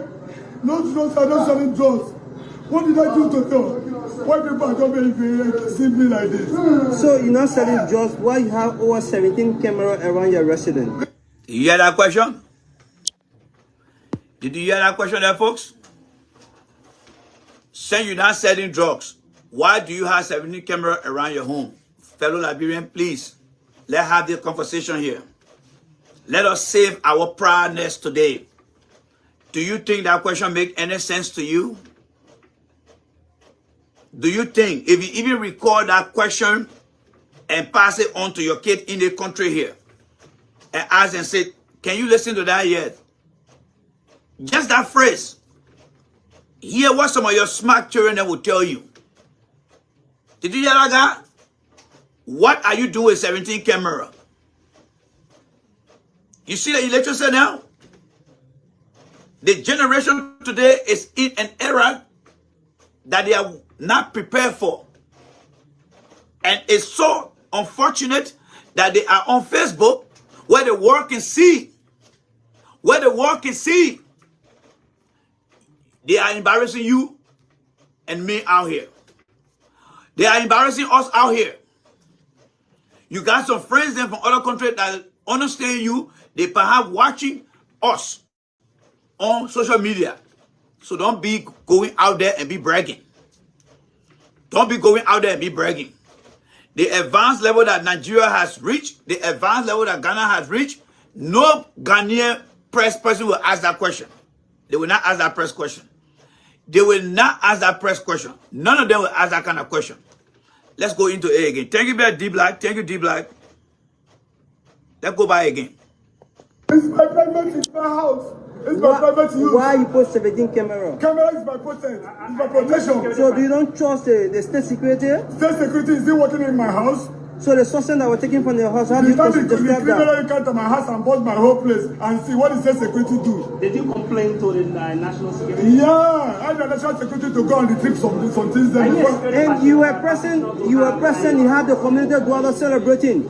You placed security camera around your house when the DA people making their way to your area so that you will see them, you know, before getting to your residence. My residence is in the gate. So if you know I put it there, I don't put it for you. I didn't put it for you. I put it for anything that was in my house so I can get it. It's 17 camera. Why people don't have it everywhere? Why not place the camera in your room? If you go to somebody's store, they can see it there. Why did now you place a camera in your room? 17 camera. Why you didn't put a camera in your room? What does that tell you about our level of civilization? Do you really put camera in your room? Do you really put camera in your room, folks? I bet you'll go ask that guy why you didn't put it in your bathroom. You see, I keep telling you guys, these guys that many Liberians listen to on Facebook, they are further destroying their minds. And it only take an opportunistic, or it only take one incident for you to get to see how illiterate we are. One law in our country that says you shouldn't have more than 2 cameras, that it become a reason to question somebody who has up to 17 cameras. What law that says that? What law says that, oh, you must put camera in your room? You see how uninformed these people are in our country? I bet you right now, what my man Levi has, I believe, I stand to be corrected, but I think I saw a video of Levi driving a Tesla, a self-driven car. I bet you right now, you take that self-driven car to Liberia, people start running in the villages. Take your self-driven car to Liberia and just put it in the traffic, nobody in that car. They will start running. They will start running. That's how behind our people are today. That's how behind they are today in our country. Take a self-driven car and just take it from the free pole and just put it in there. Let it just follow the traffic. And you in that car. They will start running. They will start running. That's how illiterate we are. That's how illiterate we are. For the mere fact that we don't even know that camera exists. Like I said, the only reason I'm not going out there, because my wife said don't do it. Because I was about to take the camera and go around and hustle and count all the camera around my house. And I show some of you guys got multiple, quadruple cameras around your house. Some of you guys do in America here. Your business that you run, you got camera there. Even in your own car you're driving, don't you have camera to look at the traffic shoe in case any accident happen? How come our people are not educated to those things today? How come? They sit on all the BB platform, right? They listen to the BB platform by way of radio. How come they are not informed? How come? Let's listen to the guy again. Listen to how smart the Nigerian guy is answering the question. By the way, the Nigerian people are the #1 educated people on the continent of Africa. We stand no chance with them. Let's be straight out here. Those who are in the 45% IQ level, you can compete with them. You can compete with them. But most of them, our brothers and sisters, they are not educated. They are not smart people. We got to be upfront here. Because one of the stupid question, very nonsensical question, that what the guy was asking. That was so embarrassing. Let's listen here again. I didn't place in my room. That's it. I will put the camera to look at myself. In case anyone who enter your room. My city in my parlor there. You don't see the camera in my parlor? So you confirm that you have camera all around your house? I have my camera for my private use. 17 different cameras. That's my compound. I don't live in a small house. So what are you doing with 17 cameras with that? Because I'm monitoring the whole house. You see that now, folks? You see how collectively the guy asking, what I do with 17 camera? I have a compound. What is a compound? A large facility. What is the crime rate in Liberia? The crime rate is very high. That's why you have all the cameras at every given angle, so you can be able to see things. You think that Liberian people understand those things? No. They don't understand these things. Now you see why they can just vote and people just keep using them. The country is being engulfed into illiteracy. Every day the illiteracy rate is increasing in the country. A child that is unborn, by the time they hit the face of the planet, the illiteracy rate starts to form around that child. Why you can't put a camera in your room? Some of you guys, when you hear that question, you're laughing. Now you see what I'm telling you about the webman system. Now you see what I'm telling you about the webman system. Those guys that are asking the question, you bring them in the country, when they live here for 2 years, they watch their said they will cry. Why? Because they will see themselves a very stupid individual. But my point here is, only in the women country that we can learn these things. Am I lying here, folks? Am I lying here? They're in their own country called Liberia. They don't even know the impact, the importance of having multiple cameras. They don't know that, right? But when you take them and bring them to the women country, give them 6 to 9 months to a year, they will know why it's for, right? Am I lying here, folks? Am I lying here? We gotta be realistic here. We have to be realistic. We are from a country that is so illiterate. The only thing that we think that make us better than other people, because we speak the broken English on our continent, we think we're better. No. You cannot go to Kenya and go ask those kind of stupid question. Kenya is too advanced. You cannot even go to Rwanda and ask those kind of stupid question. Only in Liberia, you see young people asking those kind of stupid question. Now you see when I tell you guys about 2065. Now you see when I tell you guys about 2065. Now you see why people are voting the way they're voting. Now you see the way how they are voting. All right. Now you see it. It's very stupid, Adama. Stupidity can be applied at a certain time. People tell you don't ask that stupid question. What our people did today, Adama, there's no way that I can describe it. You know why I'm describing it like that? Because your brother and sister, them, they have been politically driven, that they're refusing the truth. They're refusing the truth. And when they make mistake, I'm not going to feel sorry for them on the platform here. I will bring it and brush it in their faces. Bunch of arrogant people, illiterate people. And they sit down there all the time, they listen to all the different platforms. Now you see why it is important when things happen in the country, you bring professional people, you get the education. Every time you watch CNN, you watch any show, when anything important happens, like for example, when Gloria's car home got broken into, and she says, I mean, according to her, somebody went into her home and they tried to do this. If you are brought in a security expert rather than politicizing things, and say, let's bring a security expert in there, and the security expert take that time and say, look, you can have more than multiple cameras in your home because it will serve X, Y, and Z. All the multiple people that will be listening by way of radio, all the people that will be watching, don't you think they will learn from that person that explains that thing? Yes, they will. But because most of the talk show hosts, they don't feel the need to educate our people, they wouldn't want to politicize things. When they made that mistake and we get a video, we'll call them stupid. They are very stupid. They are arrogant. You know why? Because they're humiliating some of us out here. They are embarrassing us out here. And I will not hold back. And you should not hold back. We got to nip them in the butt. There are too many illiterate people in our country that don't know what they're doing. And they are refusing to listen to people who are on different platforms to educate them. But they go to places where they are filled with garbage. Every platform should be strategically positioned. A fire incident happens in a place, you bring people who have knowledge on fire prevention and let them explain that situation to the people so the people can learn.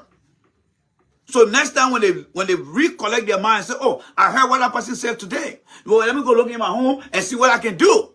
No, they will not do it. They will take everything and politicize it. Then that is why you will see fire happening last year, people died. Fire happened before the other year. What happened with the tanker that blew up? Oh, yes. Because they saw it with their eye. When the tanker blew up, many of their friends got burned to ashes. That one, they don't have to listen to the radio right now because they saw it with their eyes. They saw their friend that was talking with them within a twinkle of an eye. They got obliterated. They got completely destroyed.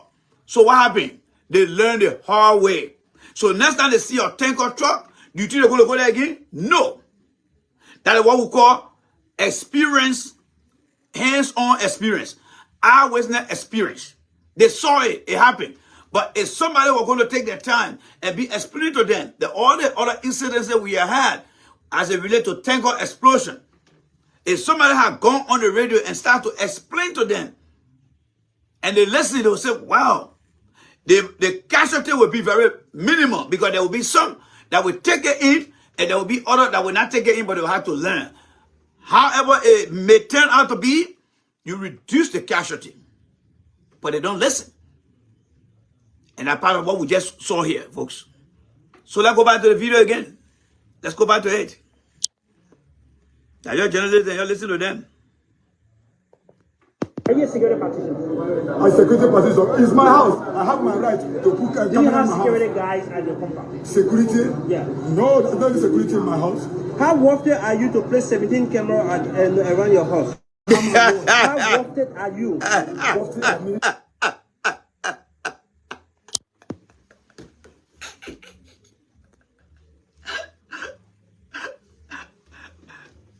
You know, there was a guy who decided to piss the black people off. He came out and said, I think the black people need to be colonized in the era here. Why is it true that the colonization he's talking about is something that many intelligent black people will not appreciate? I think some of the reason why they made the kind of comment, it could be based on the question the guys are asking. But bring you be honest with yourself here. Do you think we have reached anywhere far in life? You see, you don't need to sit down in the classroom to be educated. The country we find ourselves in here, friends, you and I have learned a lot of things. I don't know about you, but I have learned a lot of things from CNN. Living healthy life, doing other things that I never learned in the classroom, watching various channels, educated channels. We have learned a lot from television to radio to the internet. All those resources, those learning tools are all available to help you and I grow our knowledge so that we can become better people, right? Now, people who are in Liberia that listen to these things, these guys that run this station, instead of them putting themselves together and say, what is the challenges, or what are the challenges rather, what are the challenges in our country as it relates to our people daily understanding of things? What can we do to begin to educate them? There are a lot of things in the country that you can see and you can learn from. Fire incident across the country. Water pollution across the country. Home getting broken into. For every major thing that happens in the country, when you bring expert them on your popular show and the people start listening, they will start to reduce these things. They will start to what? Increase their level of understanding.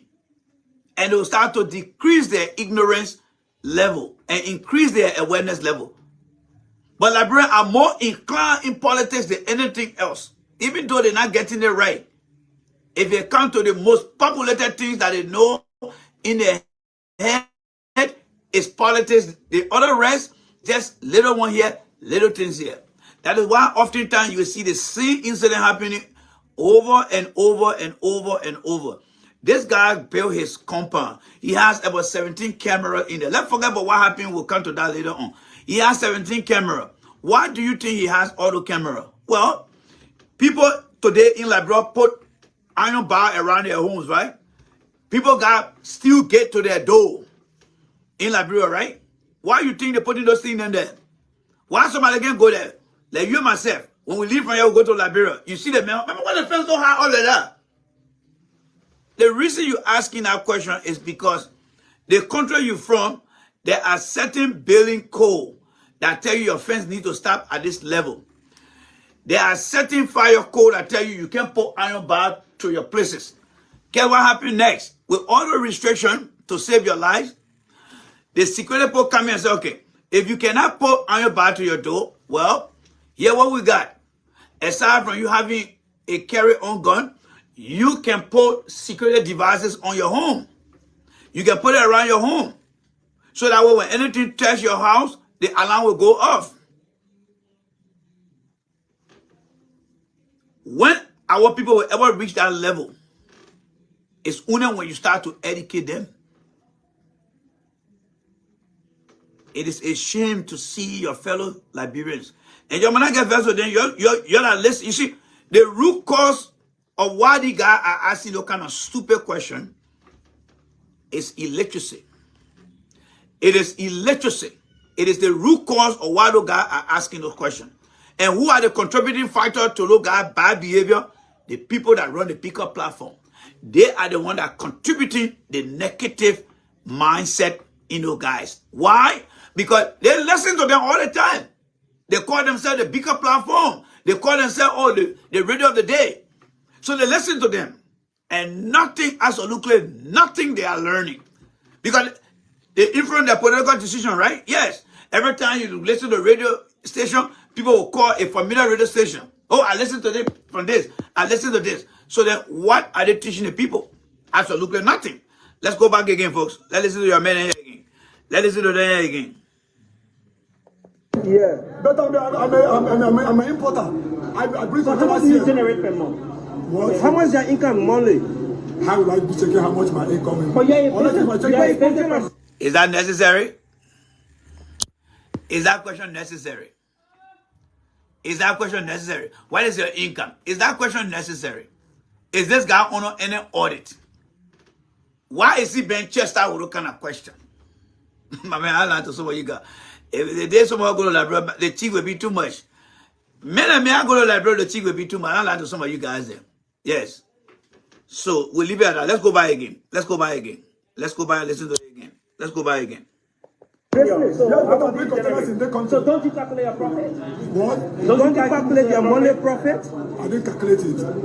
So how much your annual profit? If you can do the money calculation, how much your annual calculation income? On what? Income. The businesses that you do according to you. I'm not business now. And I don't have my goods is in the boat now. So do you run a business based on lose? Do you run a business based on lose gains?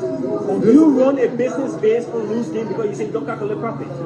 So the question here, guys, is what is the purpose of this man compound, or why the man has been arrested? What is the purpose of him being arrested?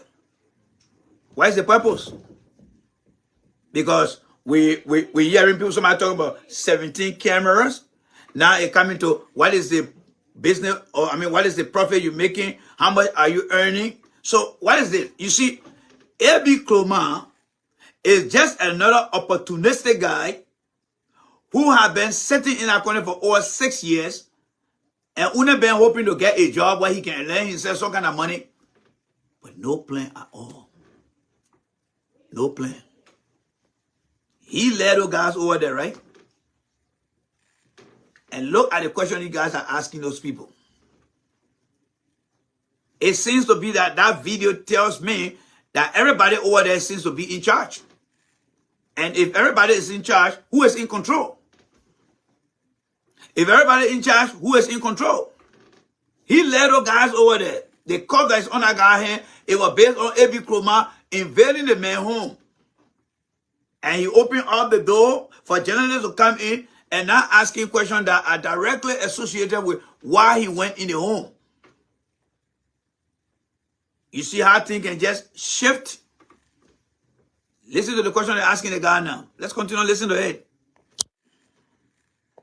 Oh, when I bring my container, the cars I can bring with small spare parts there. When I bring it, I stay there and go back. So immediately bring the spare part, you just start to see how we are. Yeah, that's how we do it. So when was the last time you brought goods into this country? I have my container in the port right now talking to you. What for how many dollars?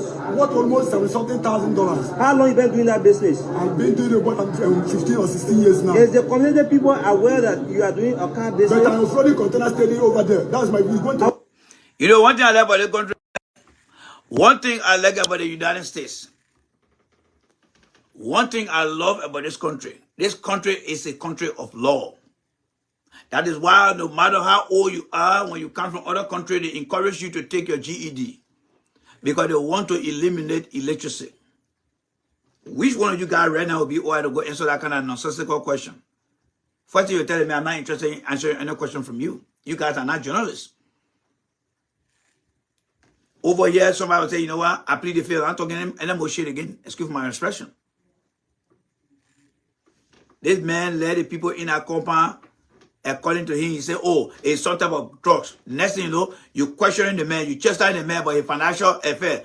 You doing the, you saying the, everything you say, you have no evidence, no proof. You just asking the man question from left and right.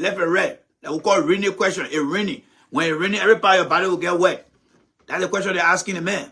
But he's so polite. He look at it and say, look at all the other good for nothing empty hairs. I just have to educate them because he got a bunch of fools. This video today really humiliate us. That is why we need stand-up in our country. We need stand-up. I'm yet to see the leader that will put stand-up in place. Now you see why people in the country always ask you to renew your license. Whether you want to be a driver, you must have a driver license because you got to go through the program to obtain your license. You want to become a nursing assistant, you have to go and get your CNA license and make sure you renew it when the renewal time comes. You want to do anything, they ask you to go and get a license because the integrity institution, the requirement, it will allow you to become somebody who is very sound in their head. These guys with their cell phone, and they should not be allowed to go to places that they are not prepared for. You are a freelance journalist, stay outside. What we are looking at here is a new era of humiliation. Don't be surprised if somebody Nigerian comedian and start taking Liberian video and start making fun of it on the larger scene. That would be a negative impact for us. Can you imagine? He's asking, why does he have 17 cameras? Then you hear the funny side, it will soon be coming, and we will become the laughter of the world. I am just trying to make sure that I let you guys know. So be on your guard, be vigilant, be prepared. Because the interview, you see this guy from Nigeria, there is a highly likely possibility that the video may sneak away out of the country and go into the Nigerian environment. And they will understand why the man is asking the man, why does he have 17 cameras? And you know what the question will be asking? Who asking that question? Oh, he's a journalist from Liberia. A journalist from Liberia? Yes. And there go our name. There go our name. I'm just here to let you guys know that we are from one of the electric countries in the world.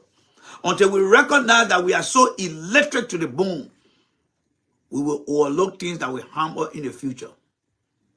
Let's go back again and listen here again, folks. Let's go back again.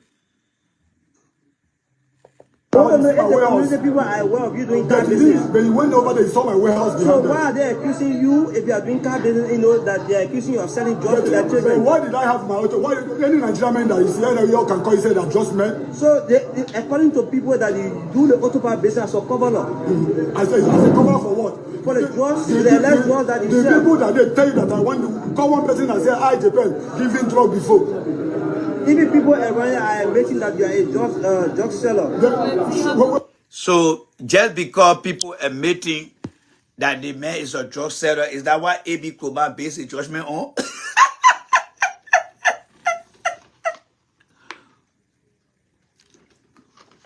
So you see all the things that gave A.B. Koba. You need to share the video. I think I saw my man Jerome Chile here. One of the most powerful guys. Jerome Chile, if you're still here, would you mind sharing the video with A.B. Koba? Because I got some things here to talk about A.B. Koba before we go home.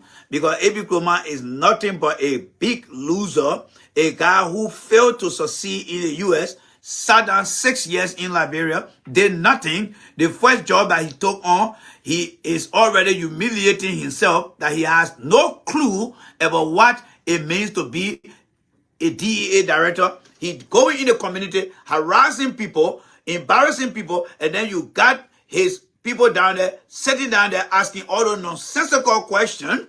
So let A.B. Koba get a piece of this information here. All right? Very, very, very stupid question coming from a bunch of arrogant, ignorant, cell phone journalists that don't even understand today's reality of life. They don't even understand that technology exists. Because the question they're asking, they don't even understand how technology is fighting against our old way of living. How it's taking us to the next place. I bet you guys, carry your Tesla, carry your self-driven car in Liberia. Let that car leave from the city hall and just park on the boulevard. And let people be looking inside of this. You will see Liberian people will be running. They will be running going home. They will say the dead body that come from the grave, he driving that car. Somebody in that car who can see them. Because they are not reached that level of technology. That have not, imagine, the guy is in the city. He's in the city. And he asking no kind of dumb question.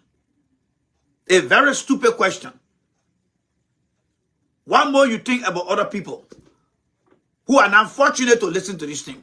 You want to tell me you went to school. No teachers are in the classroom to tell you about something that you know, that such a question like that. Let's continue here. Who is being drug seller? Yeah. That person is very, very mad. So why are they celebrating? Why are they celebrating your area? Why they will not be celebrating? Why do you think the whole community will envy your one? The whole community are not envying me. But many of them, thousands of those are there, they were jubilating. Yeah, they are jubilating. Even also your others are paid away from the community here. Jubilating because you have been arrested today. You are arresting you will cause some level of relief for they and their children in their community. It's I the one that helping the people in the community there. Which kind of help? The help, the community. Since I am in that community, I share rice. Christmas can come and I buy bag of rice. I share for the children. Ask anybody in the community. Do you pay any children's school fees? Yes, go to. So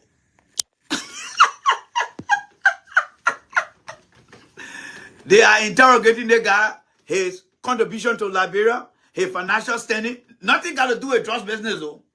They're questioning his ability to have security to protect himself.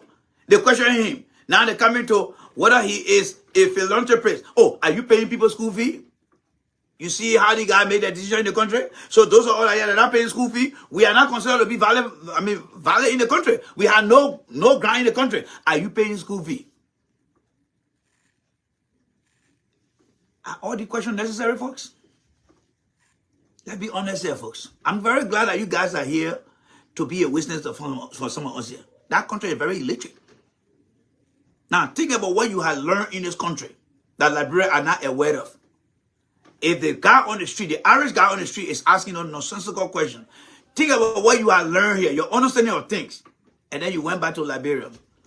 And you said, let's try the way to see how it will work. You think you're going to succeed with the kind of people with that kind of mindset? You think you will succeed? That country is going down, my friend. We have lost our way. We cannot come back from where we're going now. We will not return from where we're going now. We are into a complete free fall. We're looking at the pit, the hole, the black hole of illiteracy, and we're going down. We're going down. We're going down. We're going down. Let's try to finish it up quick here, folks. We got a few things that to go through right now. I make sure that I make the children, most of them have a scholarship. But Boston is a government institution, so how will you say you pay fees for students there? I said that I make them to win a quiz. Most of them, they have a scholarship there. I don't know how many people you kept saying that Boston have a scholarship, and Boston is a government school. When you win a quiz, they will give you a scholarship. Is it not true? No. You see that logic? So in the Liberian man's mind, when you talk about public school, it means there is no scholarship. Who told you that? Who told you that? Just because it says a public school? Somebody can put somebody on scholarship into a public school. That means they can buy the person textbook, they can buy the person uniform, they can do other things. But you see the guy, oh, Boston is a public school, so there is no scholarship. But what the guy there told him, when people win a queen contest, we afford them scholarship. What kind of scholarship? Well, it depends on what level and what the person needs personally. But he don't understand that. But by the way, why are they asking him all those unnecessary questions? I mean, you go in the community now asking people how well you cater to other people in the community. Is that how we check people now? Is that how we question people? I know. Every one of you guys are moving. You guys go back to the library. Is that what they're asking you guys when you move in the community? Hello there, my neighbor. Yeah. Oh, my man, what have you done for us in the place here? Have you paid for my child? Have you sent my child to school? Are you feeding the people in the community here? I mean, the question they're asking, that is the feedback I'm getting from these guys, that they will ask you all these unnecessary questions, right? Let's get back there again, folks. Let's get back there again quickly. But it is a government school, so it doesn't require any scholarship. That's what I'm saying. Look at to my shop over there. I don't want to fix the road. I don't want to pave the road with Kota. The place I have my shop in Kota. It's not government. I the one did it individually with my money. How much you spent to fix that road? I spent more than $20-something thousand to fix that road. So just from the importation that you definitely do on the basis. Since I built that shop in Carlton, that's why I decided, because the road was bad off. If you can go to my Facebook page, you can see the time I started the process of this. So all the good things you are naming, still the community people were celebrating today because you have been arrested. Wow. That's why our people here are wicked. Thank you. Do you consider that a wickedness? Thank you. If a stranger can tell you that Liberian people wicked, I don't know what I'm going to tell you. You listen to the man, he took his own money, faced the road, sending children to school, giving them scholarship. And now the guy is asking, but the people are rejoicing. You know why our country not going nowhere? Because we are jealous of the people. We bring people down. So the guy from Nigeria, he's saying it. This guy come from Nigeria, he look at the country, he say, oh, I can be myself. Let me ask myself what I can do in the country for Liberia, and now what Liberia can do for me. He resurrected and went out there. Don't you see it in the Lebanese people? Why do you think the Lebanese people never left Liberia during the war in our country? All the war in our country, why they never left?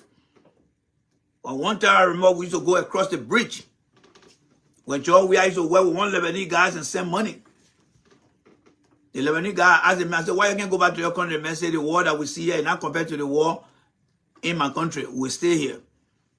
Why did he say that? Because money in our country. A man come from Nigeria, facing our road, feeding our people. Why you think the people will not be jealous of him?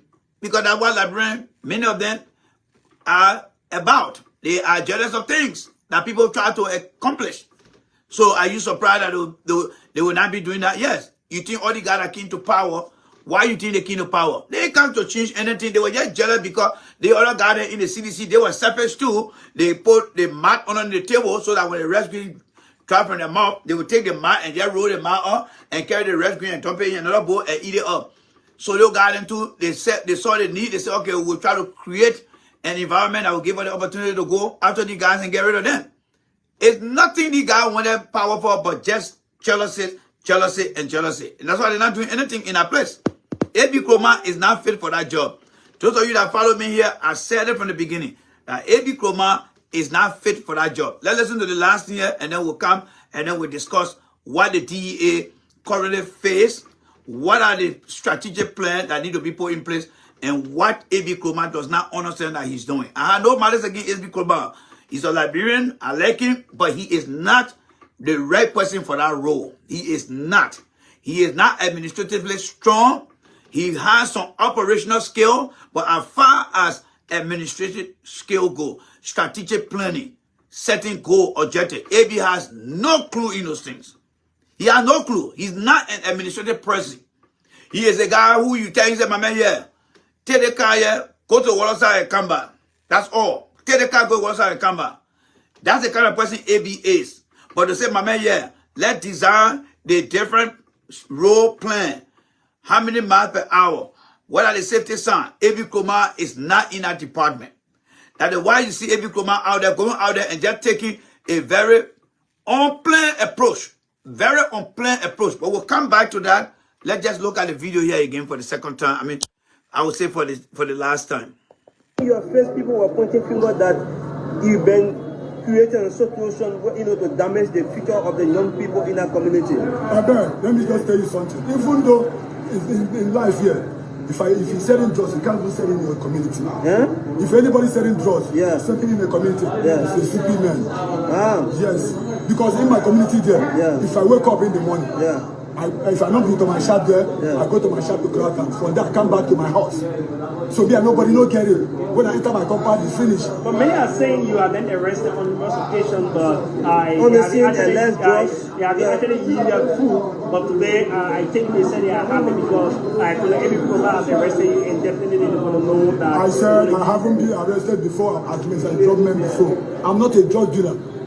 This is my first witness. So what's the rules and regulations in your house? Do you accept anyone entering your house to do any kind of business?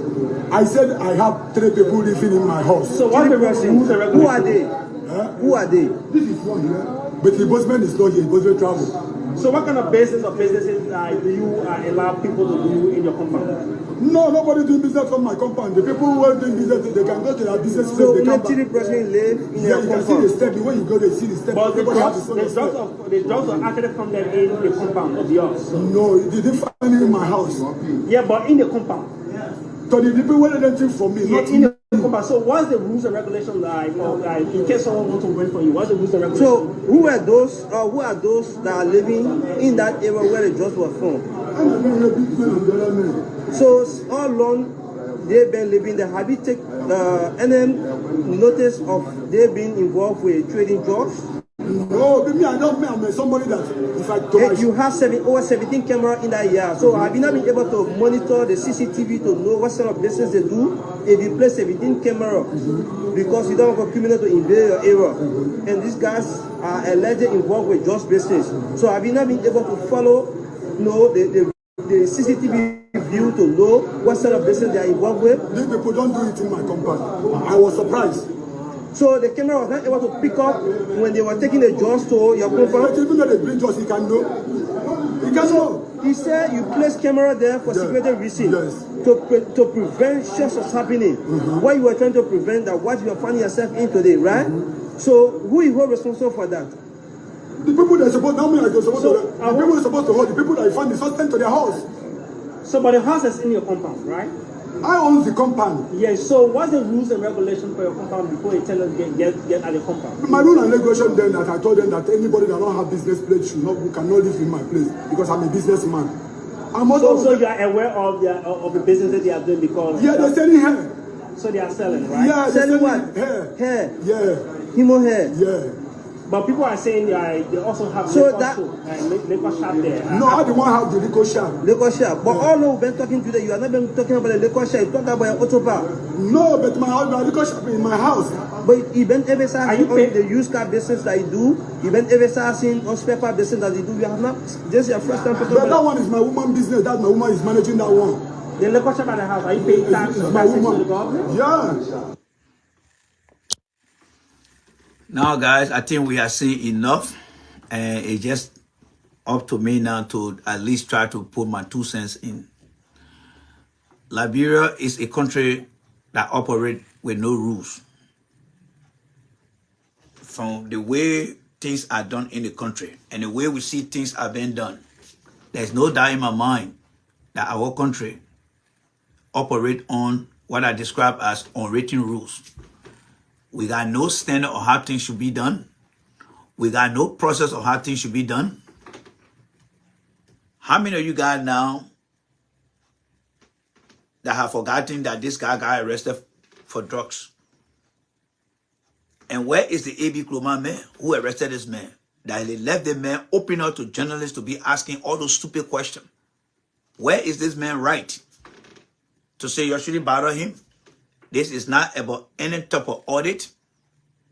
This is just a warrant to search this man's home. I don't know why he even obtained a warrant. But here's what I have to say in regards to this quickly here, right? One, the Liberian Senate, they need to change their strategy in how they confront people. The Senate has been doing a very poor job. Don't take my word for it, because the more they put people out there, the more humiliation they will cause for the country. So whether you like it or not, I'm just going to tell you what I think they are doing. All right? All right? The fact that they're bringing these people into public service, they're not really asking them the tough question. They're not clearly defining the role that they're supposed to occupy. They just process them based on party sentiment and bring them in the public. A.B. Kloma, does he understand the challenges of the Liberia Drugs Enforcement Agency? The answer is no. The national legislature, especially the Senate that confirmed A.B., are they aware of the challenges that the DEA faces? The answer is no. And here's why both of them are wrong. The process of nominating people by the Senate is typically interviewing them for the job. Who will be going for an interview or went for an interview where they will not tell you what the job is all about, what are the challenges that the job has, and who will be the best candidate to help solve those problems.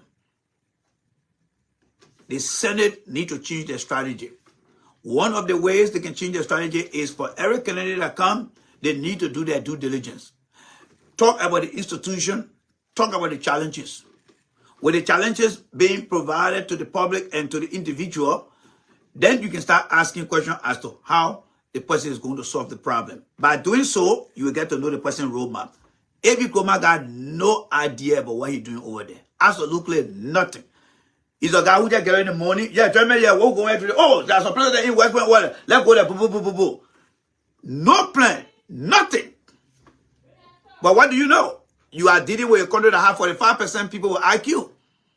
So the kind of conversation here will stand no chance to make this case in Liberia or on any platform, because you are dealing with people with a very low IQ that don't understand anything. That's why it is. They don't understand anything. So let's deep dive into a few things here, right? Let's look at a few things here, and let's try to put things together here. The Liberia Drugs and Enforcement Agency is the main institution responsible for combating drugs. All right, combating drug trafficking and substances abuse in Liberia. That is their primary responsibility. These are things by default the Senate need to make sure that the candidate nominated is given that opportunity to be able to hear. So you ask in Liberia right now, what is the purpose of the DEA? Well, the DEA is the main institution that's supposed to fight drug trafficking in the country and any substance abuse. All right? According to various sources, all right, the DEA has the following challenges. What are the four challenges? Limited resources. These are things that should be read by the Senate committee on whatever board they're on. The following challenges: we have limited resources right now. And this information should be coming from their staffer who go back there and do the research for them. That way the Liberian people will be listening, the nominee will be listening and say, geez, now I know what I'm going to get into, what I'm getting into. Limited resources. High prevalence of drug abuse. Lack of rehabilitation programs. Transnational organized crime. These are the 4 major challenges that the DEA faces, right? Limited resources, high rate of drug abuse, lack of rehabilitation centers, and then the cross-border infiltration or vice versa or drugs in the country. These are the challenges that the DEA faces right now. And you know who did that research? The white men that went in our country. They did the research. The white men that went in the country there, they did the research. Do you think A.B. Kroma understand these things? Do you think the Senate that confirmed him understand these things? No. So if they don't understand these things here, how do you think they're going to solve the problem in the country? Because if A.B. had been made to understand these things, he would not be jumping in the street at less than 30 days in office. A.B. Kroma will be sitting on the table, looking at those challenges, and you know what he's going to be doing next? Let's drop the challenges now. We're done with the challenges, right? What the next thing A.B. Kroma is going to be doing now? A.B. Kroma is supposed to take those challenges now and develop what we call a strategic approach to things. How does he approach that? You see, that is why the white man mind will always be better than some black people minds. Because this is a high level thing. These are things that when people travel from Washington, D.C., they go to Liberia, they, black expensive car, then that's why they tell the government, that's why someone are telling you here. When you have that problem, you have to plan strategically in order to combat that problem. So, with the problem that the DEA is facing right now, how do you go about solving those challenges? Well, you have to come up with a strategic plan. The strategic plan will have the objective and the strategy in how you're going to combat those things. 1, and we said limited resources. How do we go through the strategic plan? Well, we take the limited resources. The objective is the DEA operational capacity. Limited resources, right? So we take the operational capacity by addressing the constraint. How do we address the constraint? How do we address the constraint? That is the first strategic plan. We will be able to, the limited capacity, we will be able to expand it, and we have to address it. That will be our objective. Our objective is to address that limited constraint. What is the strategy in addressing that limited constraint? The strategy means you're going to advocate to increase funding. You follow me? You see how many people listen to the thing we're talking here? And you think I'm going to go anywhere? No. I'm going to go anywhere. We're just in the political entertainment. That's why I asked the question this morning. What some of you guys think we need to go to Liberia to go do what there? To go do what there? Sit down in a government job, get a car, run behind young girls there? No, we mean business. We mean business.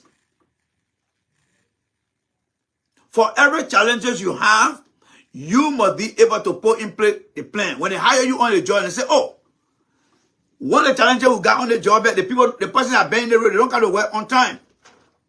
Well, what would be your objective? All right, my objective is to make sure I come to work here on time every day. What is the strategy? Well, I have to get up early in the morning. My strategy is to get up early in the morning, get myself ready. By the time you know it, I got a 10-minute head start. That is your strategy. You set your goal that I will have to be here on time. How am I going to be here on time will be your strategy. And you find yourself doing this thing right away. Do we have people in the country like that? No. That's why you see A.B. Kroma running around. He doesn't understand what he's doing over there. That job of an operation director, there will be about 75% of operation. 25% operation, 75% of administrative work. High level thinking. High level thinking. He does not have that. So he's in the wrong place and it's going to embarrass him because he needs a strategic plan to be able to combat what he is faced with. If you don't understand the problem, how will you solve the solution? find a solution. So the limited resources, here go is to what? To address that. And how does he address that? He has to advocate for funding. How does he advocate for funding? Well, under his strategic plan, 1, engage the government official, policy maker, and the international partner to secure additional funding. Every command should be doing what we call right now a gap analysis from the public, from the institution, the limited resources in every department, the problem that he faced to go out there and gather what we call gap analysis. First thing, engage the government. That is why during this confirmation hearing, if the confirmation committee lay out the challenges that A.B. Kuma can say when it comes to limited resources, you're honorable. Well, one thing I need to do is to advocate to address the limited resources. Strategy that we can approach to take those things. Number 1, engage you guys out here for more funding to go beyond our limitation. Go beyond our limitation. Number 2, we're going to highlight the critical role of the DEA. That's what we're going to do. That's the second strategy. Highlight the critical role of the DEA. Make sure that the Liberian people understand what is the role of the DEA and why we need extra funding. He doesn't have that. We're not seeing it. All we're seeing just in the street passing around with heavy chin right there, some kind of CSR movie. Because that's what in their mind. Roy the team put a CSR, the beat or badge they're passing around. No plan, nothing. Nothing. So when you advocate for your funding increment, you're going to engage the public official, you're going to engage the policy maker and the international community for funding. Right? Yes, because remember, one of the challenges is cross-border infiltration of drugs. So you have the network too. Then when you finish with the advocating, and then you go to collaboration now. How do we collaborate these ideas? Well, you establish a formal partnership with law enforcement. How many people went out there today? Did you see different law enforcement teams that went out there? So in order to stretch your limitation is to bring in other stakeholders that are part of the national security sector to collaborate with you. But that will be part of your strategic planning too. And then what you do, you share resources. You share resources. That's how you take on the limited resources as one of the number 1 challenges. What is the second challenge is? High prevalence of drug abuse. What is the goal? What is your objective? We have had, Mr. Kloma, yes, the issue of prevalent drugs in the country is very high. How are you going to take care of that? Well, Mr. Senator, I'm going to set my objective. Since it is high, I have to reduce drug abuse in the country and promote a healthier alternative to that. Well, would you mind telling all the strategy you're going to implement? Yeah, sure. Develop a targeted campaign to educate citizens about the risks of drugs abuse. That is, you're taking the educational part of it.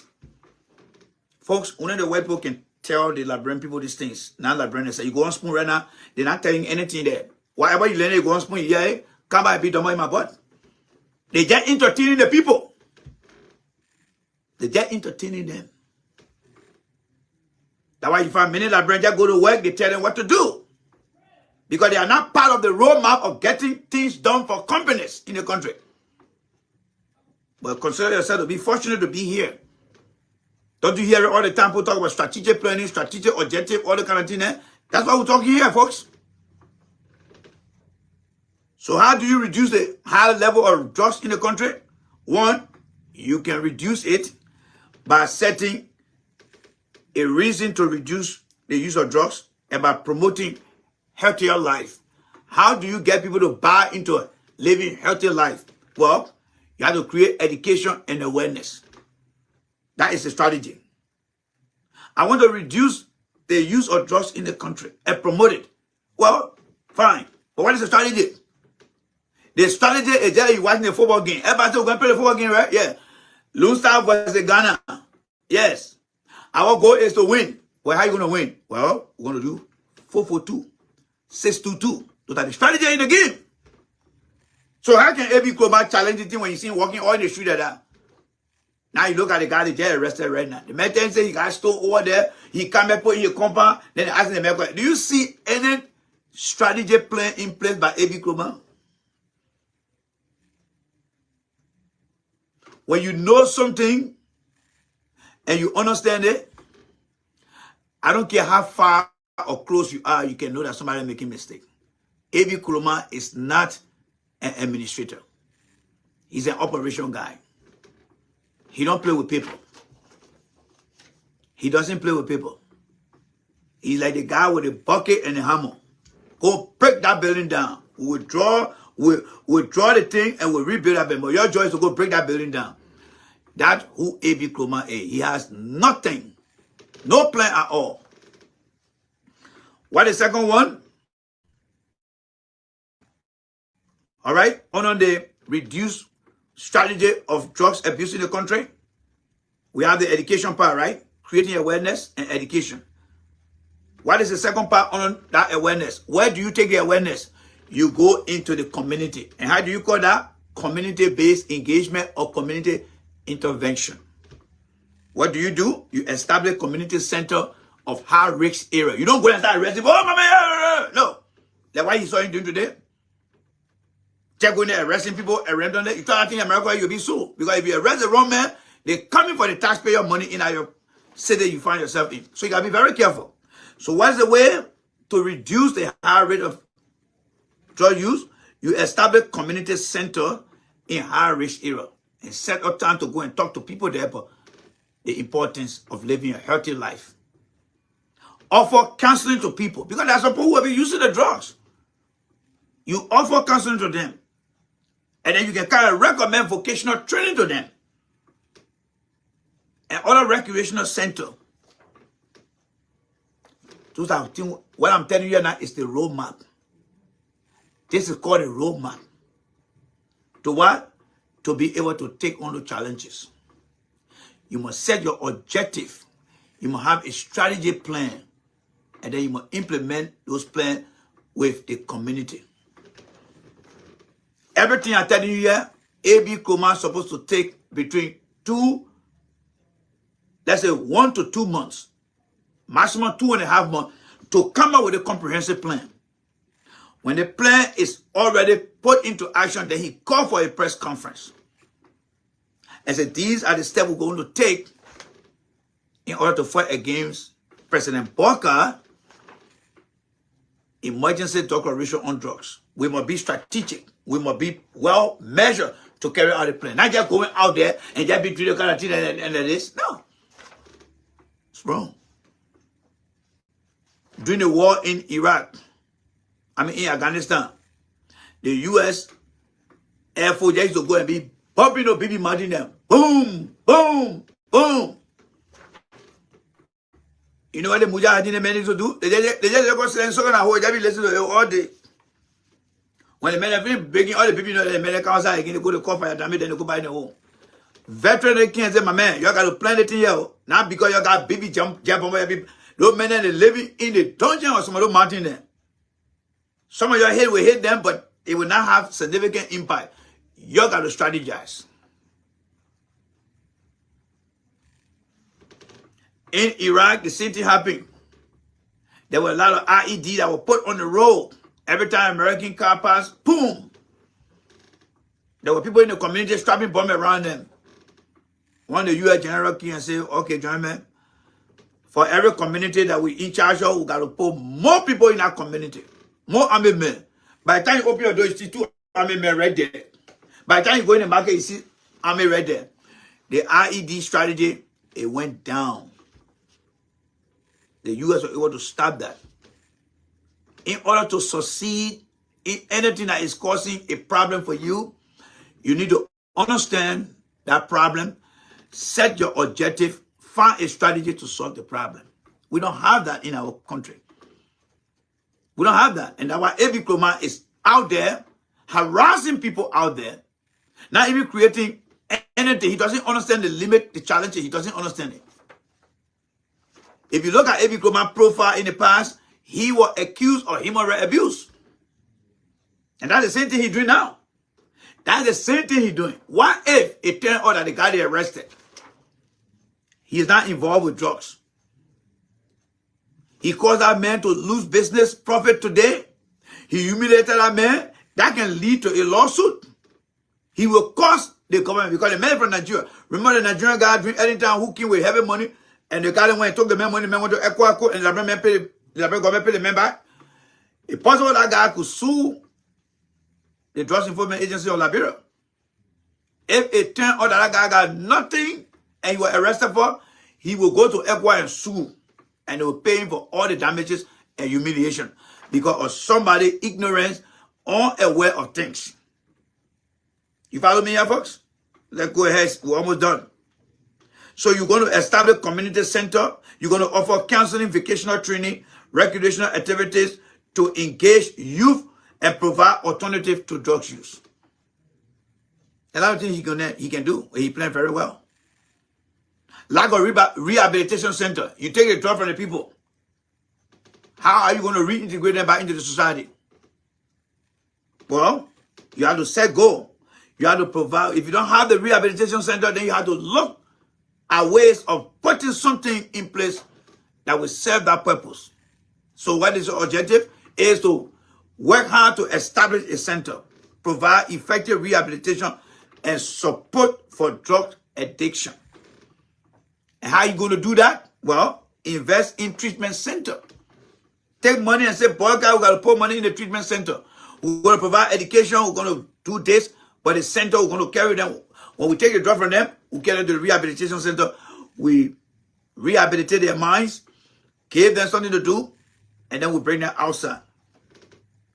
Train staff in evidence-based treatment. You have to train people who have the experience to do these things.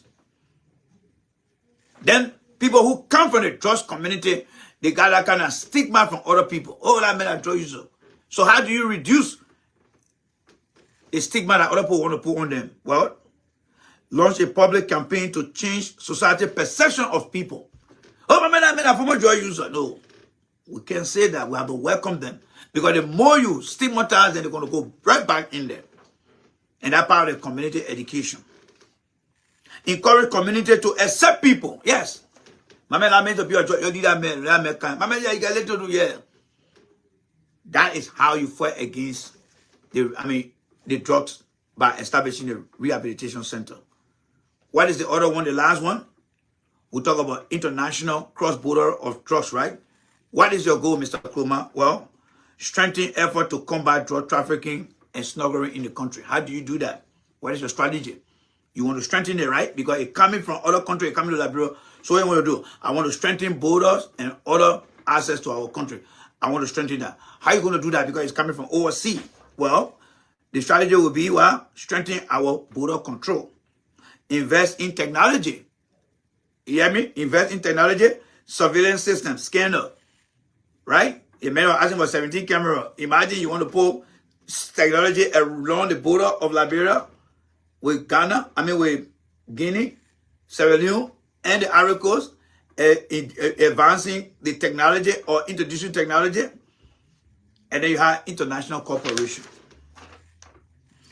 International cooperation. And how do you evaluate? Well, you got all the strategy here. We'll not go into detail. But at the end of the day, you have to build capacity. You have to implement the plan. You have to look for resources.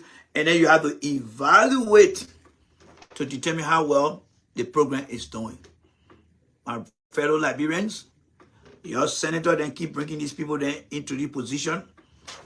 And they got no clue about the challenges. Why you think when they call you for a job interview, they say, we'll send you the job description? Why you think they always send you a job description? Because that's the expectation of that job requirement. They send you the job description for you to understand the challenges that come with that job. You now read that job description, you got to go and take your time and and take your time and read about all the challenges that you have and look at yourself mentally and say, how am I going to answer this question? And then you start to set your objective, and then you come up with a strategy, and those things will be something that you have to explain. Yeah, Benzema, I gotta get into those things because Benzema, the country is useless. Let's be realistic here. The country is useless, Benzema, Benedict. The country is useless. You guys are going to take, there's something in corporate we call waste. They're going to take all the money and they're going to waste it for nothing. You know how much Abi Kroma wasted today? He wasted energy, he wasted time, he wasted resources. All you got to see is generally asking stupid questions. Journalists should be asking Abi Kroma, what is your roadmap? What are the challenges? What are the main challenges? Abi Kroma, after developing a plan, he should now go on the website of the Liberia Drugs and Enforcement Agency as a director and say, here are the following: my mission, my vision, my target, my objective. And here are the 3 strategic areas I'm going to focus on. These 4 areas, I'm going to focus on the area from now to the end of my term here. Limited resources, high prevalence on drugs use, rehabilitation, promotion, and what? International redress. Those will be the 4 strategic areas. So anybody get on that website will say, yes, he got a mission, he got a vision, he got his goals, he has the objective, and these are the strategic areas. That alone will give somebody the sense of, yes, I can look at all the things the guy is doing. When he go out there, I know that he's doing other things. So by the time I see Abi Kroma in the community talking about, you start using drugs, we're going to have the program, say, oh, but then it's coming from his strategic vision. It's on his website. Go there. Don't argue with me yet. Go there. That his roadmap. Go there and go see the roadmap. But nothing. He just get the money, take that beach and put it right in there, go there. Oh, Abi Kroma, yeah. It doesn't make sense. When people train you to be who you are, and you see people making mistakes, it hurts to keep it inside. And that's what happening to me. When I see people making mistakes out there, and I know what they're doing is absolutely wrong, I cannot help myself but to come and say something. You listen to the journalism today. Let's play them for the last time, right? So we can go home. Let's play the journalism for the last time so we can go home. All right? And from there, you can go to the other platform. Exactly what I explained here. Go listen to AB and see what AB will say those things then. AB county platform here will ask you, AB, what are the key challenges the DA is facing right now? He will not tell you. And when he tell you, tell him, ask him, say, what is your strategic plan? How do you plan on solving this problem? Ask him. He's not going to tell you anything because he had never done something like that before. I'll be honest with you. Because anybody that had done something like that, and now to the shameful part of it, just watch the video here. I will not interrupt the video, all right? So just watch it and listen to them. Our people there, let's listen to them.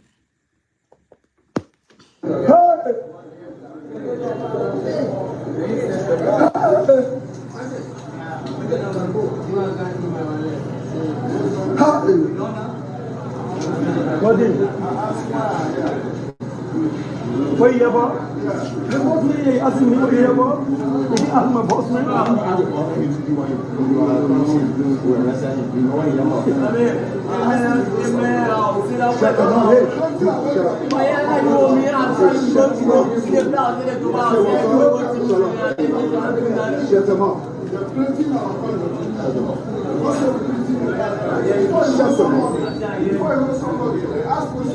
And if you see somebody trust, you say the person I trust, man.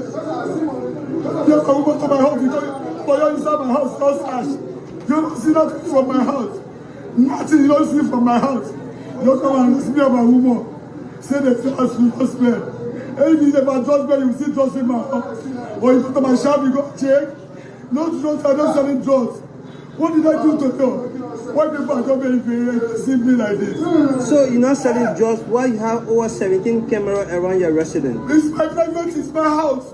It's my private use. Why you put 17 cameras? Camera is my potent. It's my protection. So do you don't trust the state security? State security is still working in my house. So the source that were taken from the house, how do you describe that? You came to my house and bought my whole place and see what the state security do. Did you complain to the national security? Yeah, I had the national security to go on the trip some things there. And you were present. You had the community dwellers celebrating. You placed security camera around your house when the DA people making their way to your area so that you will see them, before getting to your residence. My residence is in the gate. So if you know I put it there, I don't put it for you. I didn't put it for you. I put it for anything that was in my hand so I can get it. It's 17 camera. Why people don't have it everywhere? Why not place the camera in your room? If you go to somebody's store, they can see it there. Why did now you place the camera in your room? Because I didn't place it in my room. That's it. I will put the camera to look at myself. In case anyone who enter your room. My sitting in my parlor there. You don't see the camera in my parlor? So you confirm that you have camera all around your house? I have my camera for my private use. 17 different cameras. That's my compound. I don't live in a small house. So what are you doing with 17 cameras with that? Because I'm monitoring the whole house. Are you a security practitioner? I'm a security practitioner. It's my house. I have my right to put a camera in my house. Do you have security guys at your compound? Security? Yeah. No, there's no security in my house. How worth it are you to place 17 cameras around your house? How much what? How worth it are you? Worth it, I mean? Yeah. But I'm an importer. I bring so how much do you generate per month? What? How much is your income monthly? How will I be checking how much my income is? But you're a business. So don't you calculate your profit? What? Don't you calculate your monthly profit? I didn't calculate it. So how much your annual profit? If you can do the money calculation, how much your annual calculation income? On what? Income. The businesses that you do according to you. I'm not business now. And I don't have my goods is in the boat now. So do you run a business based on loose? You say what? Do you run a business based on loose gains? Do you run a business based on loose gains because you say you don't calculate profit? No, in fact, when I bring my container, the cars I can bring with small spare parts them. When I bring it, I say I go back. So immediately I bring the spare part, you just start to see how I can. Yeah, that's how we do it. So when was the last time you brought goods into this country? I have my container in the port right now talking to you. What for how many dollars? What almost $70,000. How long you been doing that business? I've been doing it about 15 or 16 years now. Is the community people aware that you are doing a car business? But I'm floating container steady over there. That's my. I want to know if the community people are aware of you doing car business. But you went over there, you saw my warehouse. So why are they accusing you if you are doing car business? You know that they are accusing you of selling drugs to their children. Why did I have my auto? Why any Nigerian man that is here that you can call he said adjustment? So according to people that you do the auto car business or cover up. I said cover for what? For the drugs, the alleged drugs that you sell. The people that they tell you that I want to call one person and say I Japan giving drug before. Even people around here are admitting that you are a drug seller. Who is the drug seller? Yeah. That person is very, very mad. So why are they celebrating? Why are they celebrating your area? Why they will not be celebrating? Why do you think the whole community will envy your one? The whole community are not envying me. But many of them, thousands of them, they were jubilating. Yeah, you are jubilating. Even also your others are paid away from the community here. Jubilating because you have been arrested today. Arresting you will cause some level of relief for they and their children in their community. I the one that helping the people in the community there. Which kind of help? The help, the community. Since I am in that community, I share rice. Christmas can come and I buy a bag of rice. I share for the children. Ask anybody in the community. Do you pay any children's school fees? Yes. Go to Boswell 2 to Gratan. I make sure that I make the children, most of them have a scholarship. But Boston is a government institution, so how will you say you pay fees for students there? I said that I make them to win a quiz. Most of them, they have a scholarship there. I don't know how many people you kept saying that Boston have a scholarship, and Boston is a government school. When you win a quiz, they will give you a scholarship. Is it not true? No, but it is a government school, so it doesn't require any scholarship. That's what I'm saying. Look at to my shop over there. I don't want to fix the road. I don't want to pave the road we call that. The place I have my shop in Kratan. It's not government. I don't want to do it individually with my money. How much you spend to fix that road? I spent more than $20,000 to fix that road. So just on the importation that you definitely do on yes. Since I built that shop in Carlton, that's why I decided, because you know what bad was. If you can go to my Facebook page, you can see the time I started the process of this. So all the good things you are naming, still the community people were celebrating today because you have been arrested. Why? That's why our people here are wicked. Do you consider that as a wickedness? Even your first people were pointing fingers that you've been creating a situation where, to damage the future of the young people in our community. Let me just tell you something. Even though in life here, if you're selling drugs, you can't even sell in your community. Yeah? If anybody's selling drugs, yeah, selling in the community, yeah, it's a sick man. Ah. Yes. Because in my community there, yeah, if I wake up in the morning, yeah, if I don't go to my shop there, yeah, I go to my shop to Claratan. For that, I come back to my house. So there, nobody no get it. When I enter my compound, it's finished. But many are saying you have been arrested on numerous occasions, but on the scene, actually your food. But today, I think they said they are happy because every people has arrested you, and definitely they want to know that. I said I haven't been arrested before as a drug man before. I'm not a drug dealer. I haven't. This is my first witness. So what's the rules and regulations in your house? Do you accept anyone entering your house to do any kind of business? I said I have 3 people living in my house. So what's the rules and regulations? Who are they? Who are they? This is one here.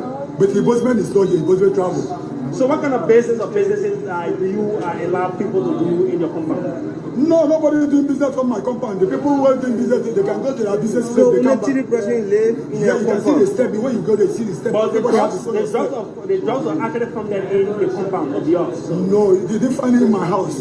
Yeah, but in the compound. So the people were renting from me, not in the compound. So what's the rules and regulations in case someone wants to rent from you? What's the rules and regulations? So who are those that are living in that area where the drugs were found?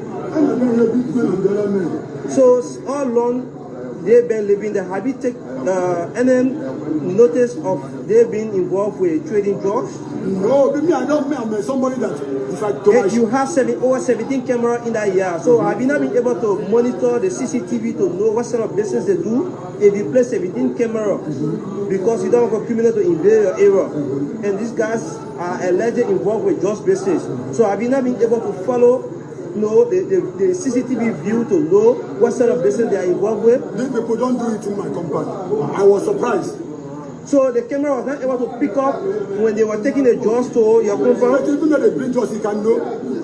He can know. He said you place camera there for security reasons. Yes. To prevent shifts from happening. What you were trying to prevent that what you are finding yourself in today, right? So who is responsible for that? The people that support them, they're supposed to. The people are supposed to hold the people that find the suspect to their house. So, but the house is in your compound, right? I own the compound. Yes. So, what's the rules and regulations for your compound before you tell us get at the compound? My rule and regulation then that I told them that anybody that don't have business plates cannot live in my place because I'm a businessman. I'm also so you are aware of the businesses they are doing because they're selling hair. So they are selling, right? Yeah, selling what? Hair. Yeah. Human hair. Yeah. But people are saying they also have liquor shop there. No, I don't want to have the liquor shop. Liquor shop. But all we've been talking today, you have not been talking about the liquor shop. You talk about your auto bar. No, but my liquor shop is in my house.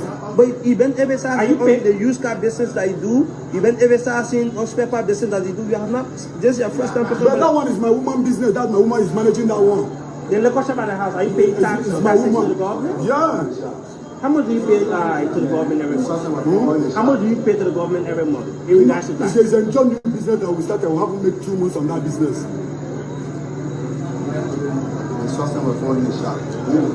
So the officer is saying it's a lie. It's a very big lie. It's a very big lie. So I will your search everywhere. Keep following the lie. It's a very big lie. How you tell me say you find something on my shop? So there's a video here, pre-recorded video, where drugs were being taken from your shop. So if that be made available in the court, then it should be hold liable. It's a very big lie. If anyone they say they put on my shop, they bring in my shop. There's a pre-recorded video here. It's a very big lie. I was there to my shop the time even the first search was called. They search. And everybody was there. I have a witness. It's a lie. I'm not a drug dealer. I can prove you anywhere.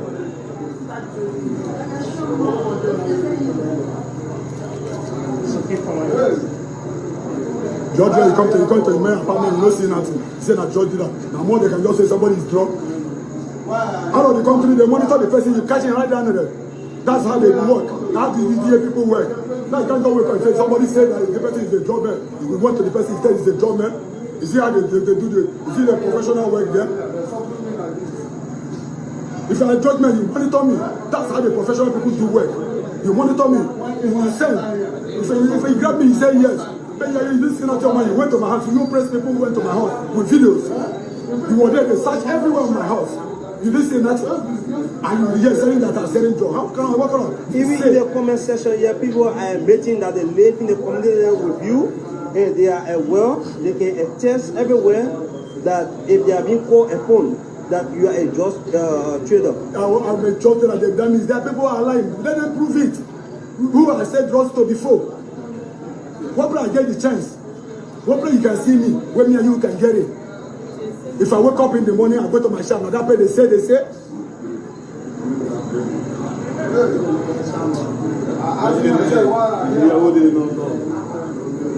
All right. No, I don't know. This is not a professional work.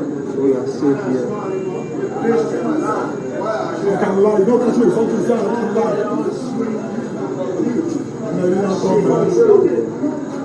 I thank God that you don't see nothing on my head. So that one is not work. I'm not my brother can sound. You don't see drug on my head and say I trust me. I will make sure. You can't see nothing in my head. It's just a adjustment. I come to buy my own something that I come to buy. These people say raise your hand up. I don't know inside. They such a video. They say they can use it. No, I don't know nothing. I'm not living there. I'm not drunk. I'm not saying nothing. Okay, they take my phone. They leave me a compound. I'm not living there. I can't go to shop to buy something. The people who want me say, raise their hand up. I raise my hand up. They search me. Why do people say human being like this? They search me. He said, including you. He just admitted here that he live in your house. No, I said this man here. Who?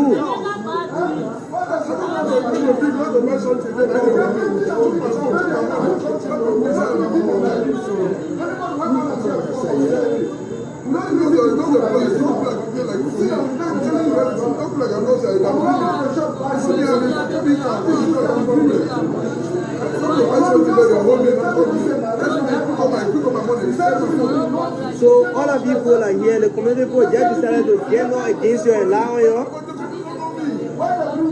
The community not doing it before. They don't know me. Why they bring me here before? I don't know.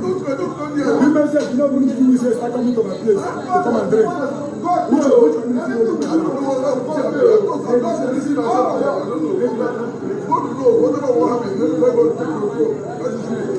so, how long do you start coming to the shop? You say community say like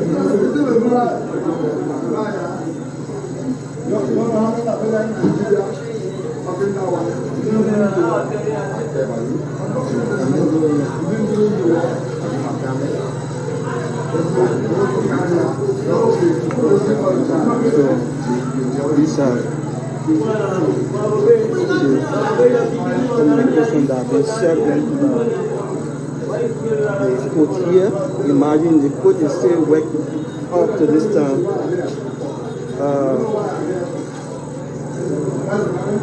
It's 19 minutes after serving. We are still here performing our duty. Alright, maybe after perusing it by these guys, I'm going to do a photo of it.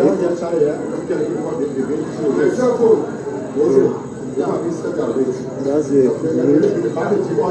They served them.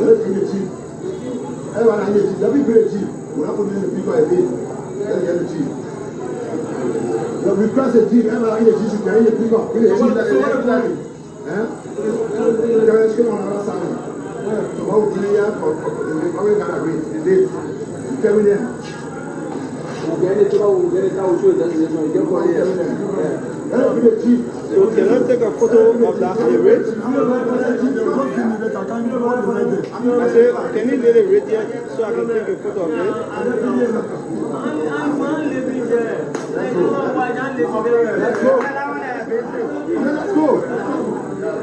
they are taking them to a new destination where they will spend the night, and tomorrow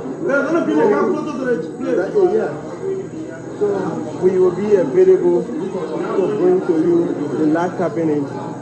You keep following. This is OK TV, OK FM 99.5. My name is Fasu M. Dozo here bringing you the live broadcast from the... All right.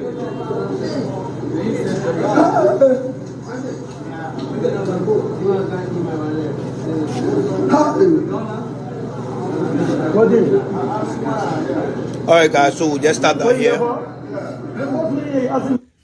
All right. So it's going back in circles. So we'll not play that here again. So, ladies and gentlemen, you seeing the people that the Liberian Senate, or you seeing some of the people the Liberian Senate, has confirmed.